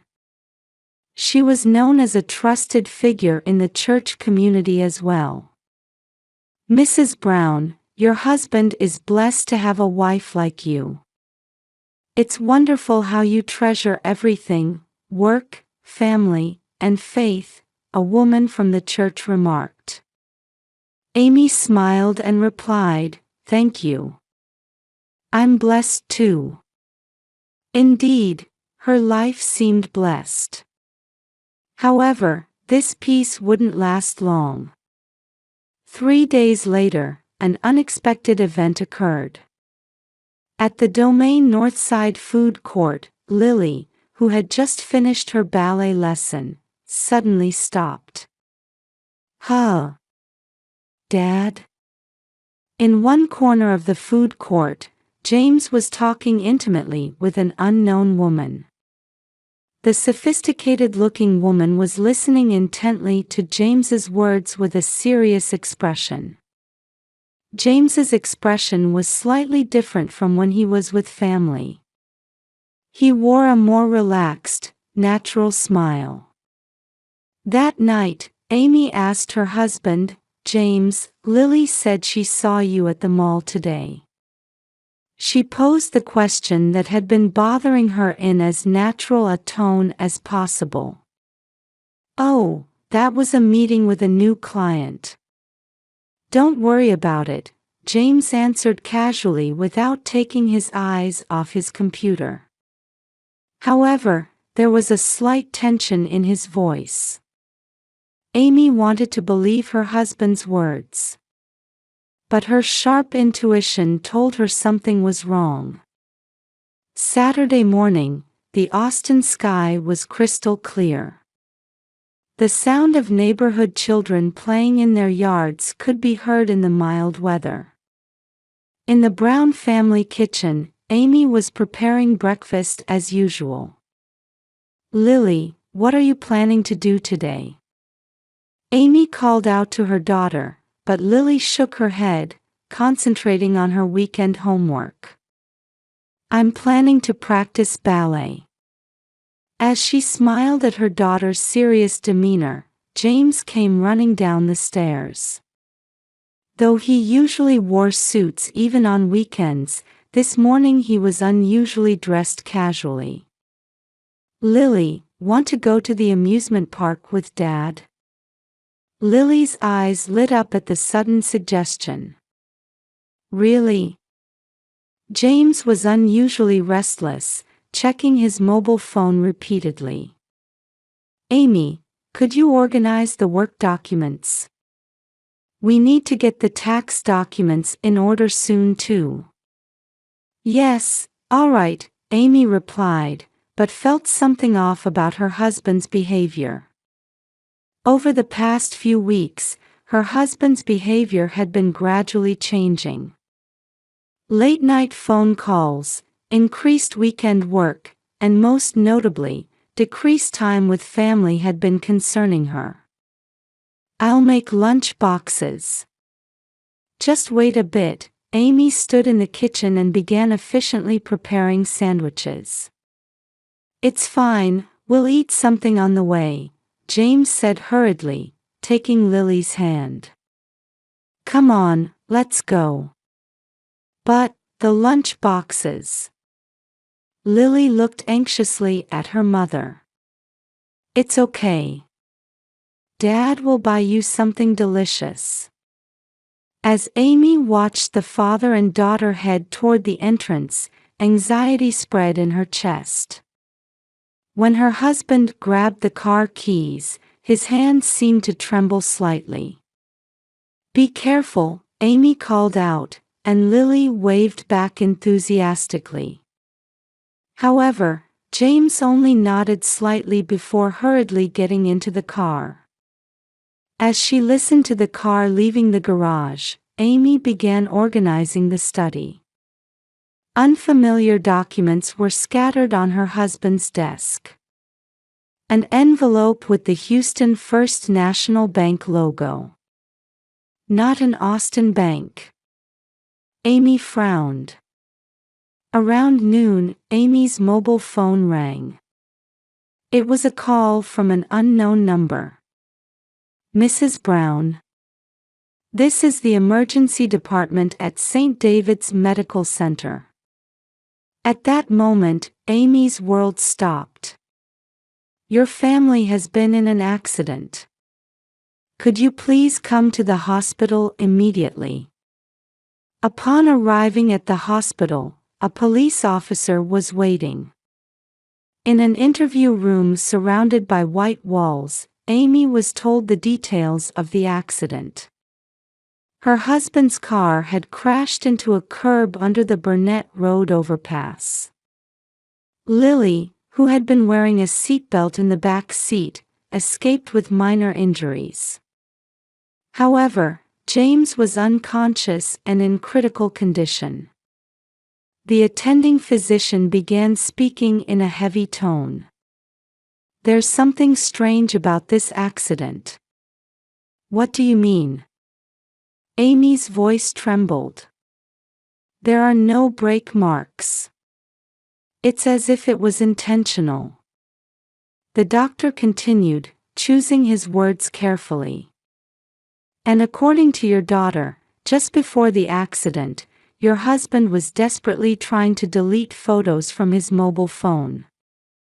In Amy's mind, all the previous feelings of unease suddenly connected. The Houston First National Bank envelope. Increasing night calls. The suspicious behavior at the mall. And this morning's sudden suggestion to go to the amusement park. "I need to report this to the police." Amy took out her mobile phone with trembling hands. At that moment, a nurse rushed in from the ICU. "Doctor, Mr. Brown's condition has suddenly changed." As the doctor rushed to the room, Amy stood frozen in place. In her mind, her husband's last expression from this morning kept replaying like slow motion. That restlessness then. Was it guilt, or Mom? Lily, who had been receiving treatment in another room, came with a nurse. A bandaged small arm. Cheeks covered in scratches. Still, her daughter's eyes held a strong light. "Dad was acting strange," Lily began speaking in a small voice. "He kept looking at his phone. He kept saying if only this didn't exist." While holding her daughter, Amy made a resolution. She would definitely uncover the truth behind this accident. To protect her family. The hospital corridor was wrapped in silence. Amy waited in front of her daughter's hospital room for the detectives to arrive. In the ICU, James, still unconscious, was connected to life support machines. Mrs. Brown called out Sarah Martin, a detective from the Austin Police Department's major case squad. With graying short hair, she appeared to be in her mid-50s, an experienced detective. "May we speak with you?" In the white-walled interview room, Amy explained the morning's events in detail. Her husband's behavior, the sudden amusement park suggestion, and even the Houston bank envelope found in the study. "Your husband's mobile phone wasn't found," the younger detective partner reported. "We searched around the accident scene but it would disappear," Lily said in a small voice. The hospital room door opened, and she entered with her bandages. Dad was desperately trying to delete it. "Lily, can you tell us?" Detective Sarah called out gently. "What happened after you got in the car with your father?" Lily sat next to her mother and began speaking in a trembling voice. On the way to the amusement park, Dad's phone rang. Dad was really flustered. He was muttering, "Why now?" Then Lily's words caught for a moment as she gripped her mother's hand tightly. Dad pulled over to the shoulder and started messing with his phone. He kept saying, "I have to delete this." When I asked, "What kind of photo?" Dad's face changed. At that moment, the young detective rushed into the room. "We've got the GPS history. The red dot trajectory on the map. James's movement history for the past 3 years." A clear pattern emerged. "He's been heading to Houston every 2 weeks, the detective explained. Average stay is 48 hours. Always the same area, Memorial City." The blood drained from Amy's face. "Memorial City. Do you know it?" "No, but..." Amy took a receipt from her wallet. Something she had found in her husband's suit pocket last week. It had the Memorial City Mall logo printed on it. The investigation progressed rapidly. The existence of a Houston bank account. A rental contract for an apartment in Memorial City. And then, decisive evidence was found. Old church records from First Baptist Church. A marriage record from 15 years ago for James Brown. However, the bride's name wasn't Amy. Carol Wilson. Amy clutched the record with trembling hands. "Mrs. Brown," Detective Sarah carefully chose her words. "The DNA test results are in. The blood found at the accident scene. Between the driver's seat and what was found in the back seat." The words trailed off. But Amy understood. The DNA types were different. In other words, James and her daughter aren't really father and daughter. Amy's voice trembled. At that moment, an emergency call rang out from the ICU. The sound of doctors and nurses running away. Amy tried to stand but her legs trembled too much to move. "Mom," Lily gripped her mother's hand tightly. "We have our own truth." The voice of an 8-year-old girl, firm and clear. New reports came to the investigation headquarters. Large amounts of emails were found on James's work computer. money transfer records to the Memorial City address, and traces of attempts to change insurance beneficiaries. Amy, Detective Sarah lowered her voice.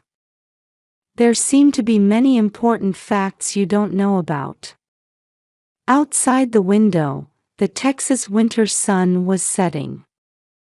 It cast long shadows, announcing the beginning of new truths after 15 years of lies. Police officers were stationed in the hospital hallway. The ICU monitor continued to record weak heartbeats.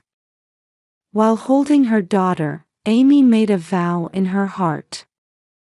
No matter how cruel this truth might be, she would protect Lily. That was her determination as a mother, and as a woman. The investigation has only just begun, Detective Sarah said quietly. Please prepare yourself for the truths that will come to light. As night fell, the lights of St. David's Medical Center continued to shine quietly in the darkness. In a quiet residential area in suburban Houston, the doorbell of a colonial-style house in Memorial City's upscale neighborhood broke the early morning silence. Are you Carol Wilson? Detective Sarah presented her police badge. The woman who appeared at the door was elegantly dressed, and behind her stood a boy in a baseball uniform with a worried expression. He's the ace pitcher at the school where I serve as PTA president, Carol proudly introduced her son in the interview room. James always comes to watch his games. At those words, Amy's body trembled. In the next room, monitoring the interview through a screen, Lily whispered beside her. Sunday's piano recital. Dad always came. The truth of the 15-year double life gradually came to light. James met Carol at First Baptist Church and married her. 2 years later, he met Amy on a business trip to Austin. He maintained 2 families through clever lies. In Austin, a devout Christian investment advisor. In Houston, the proud father of a baseball player. Here is the security camera footage. The detective presented evidence. The woman Lily saw at the mall that day was Carol's best friend. Through her, Lily's existence was about to be revealed. That day, I got a call from my friend. Carol's voice trembled. It seems your husband has another family. The background of the accident became clear.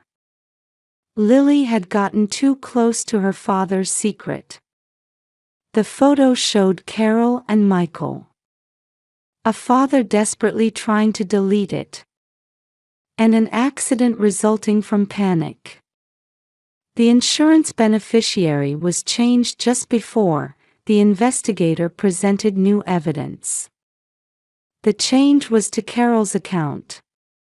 2 days before the accident. James in his hospital room, delirious. Lily, forgive me. Michael. In his consciousness, the confessions of a man torn between 2 families continued. We were victims too, Carol whispered with a desperate expression. To think he played the perfect husband for 15 years. In the interrogation room, James regained consciousness and admitted everything. I had my reasons for each, his cry echoed off the gray walls. 2 lives. 2 loves. But both were real. The trial began. The prosecution sought a severe sentence. The defendant's actions constitute attempted murder with premeditation, the prosecutor's voice echoed in the courtroom. To conceal his own crimes, he attempted to take an innocent girl with him. We seek the maximum sentence. Lily on the witness stand. In her small body, she gathered courage to speak. That day, Dad told me this. The girl's clear voice resonated in the courtroom. This was supposed to be the last lie. Amy watched her daughter's back. The weight of truth that would be unbearable even for adults rested on the shoulders of an 8-year-old girl. I waive my right to remain silent, James suddenly offered. I'll tell everything. All the truth from 15 years ago until today. The courtroom held its breath. His confession began. Meeting at church. Pure love. And the first lie.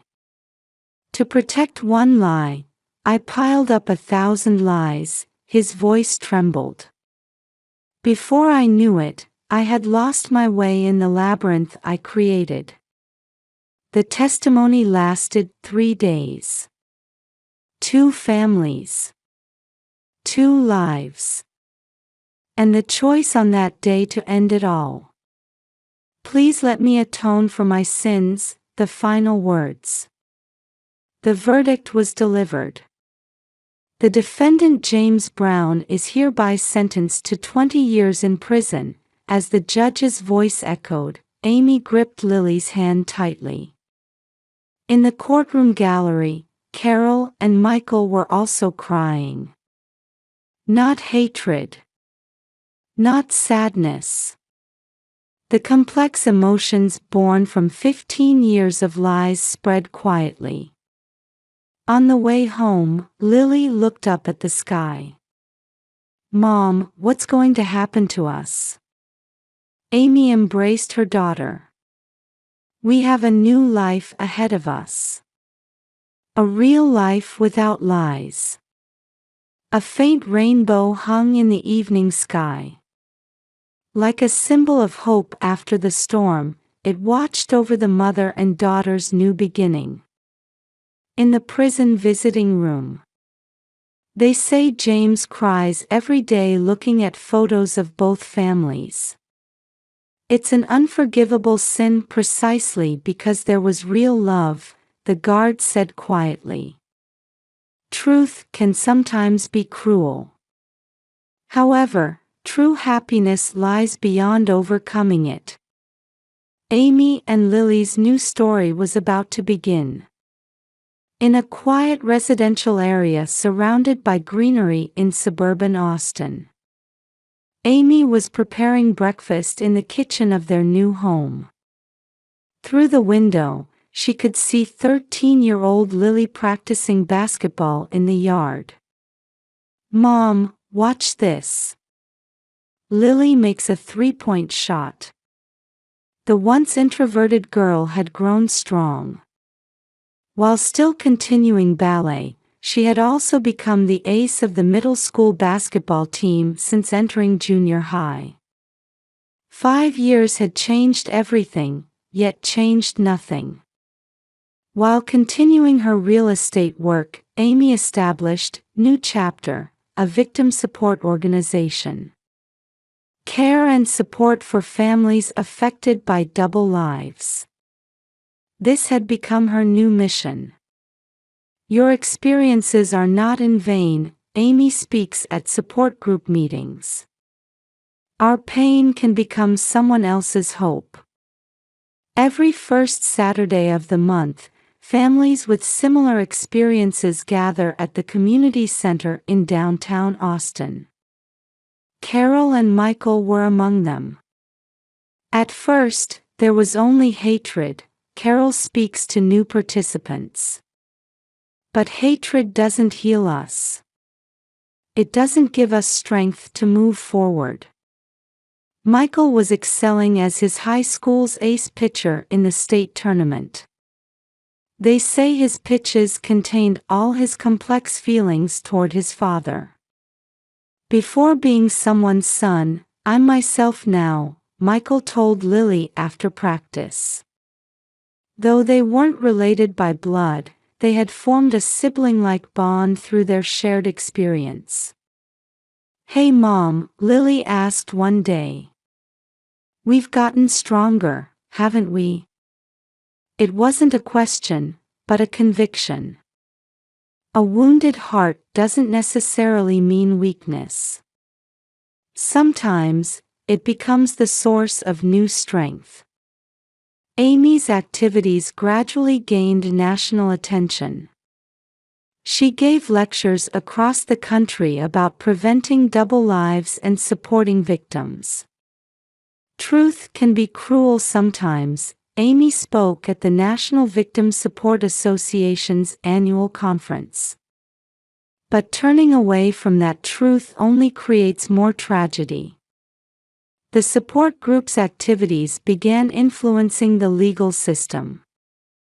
Precedents started emerging that treated psychological damage from double lives more seriously.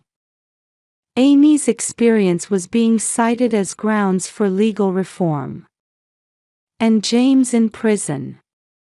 "He cries every day looking at photographs," the prison staff reported.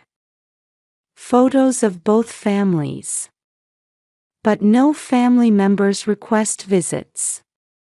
20 years sentence. Perhaps it was an appropriate time as compensation for the lost 15 years. "I'm not angry at Dad anymore," Lily said quietly one night. "I'm just sad. There must have been real love, but he destroyed everything with lies." The 13-year-old girl's words resonated deeply in the adults' hearts. New photos adorned the walls of their new home. Amy and Lily. Carol and Michael. And the support group members. A new form of family, sharing the same pain even without blood ties. Though Amy was no longer as devoted a churchgoer as before, she still attended Sunday services. It was less about faith and more a time for deep reflection. A ritual to regain the power to trust people again. "Your experience is helping many people," the pastor spoke kindly. "Perhaps this is the new mission God has given you." A spring breeze swept through the streets of Austin. The breath of new life gradually healing old wounds. In the yard, Lily had started practicing basketball again. The sound of shots echoed rhythmically. It sounded like the strong heartbeat marking their new life. "Hey Mom," Lily turned around, holding the ball. "Tomorrow will be a good day too." Amy nodded with a smile. Deep wisdom dwelled in her daughter's words. Tomorrow is always full of hope. They had gained the strength to believe in that. It was the true treasure they had found at the end of lies and betrayal.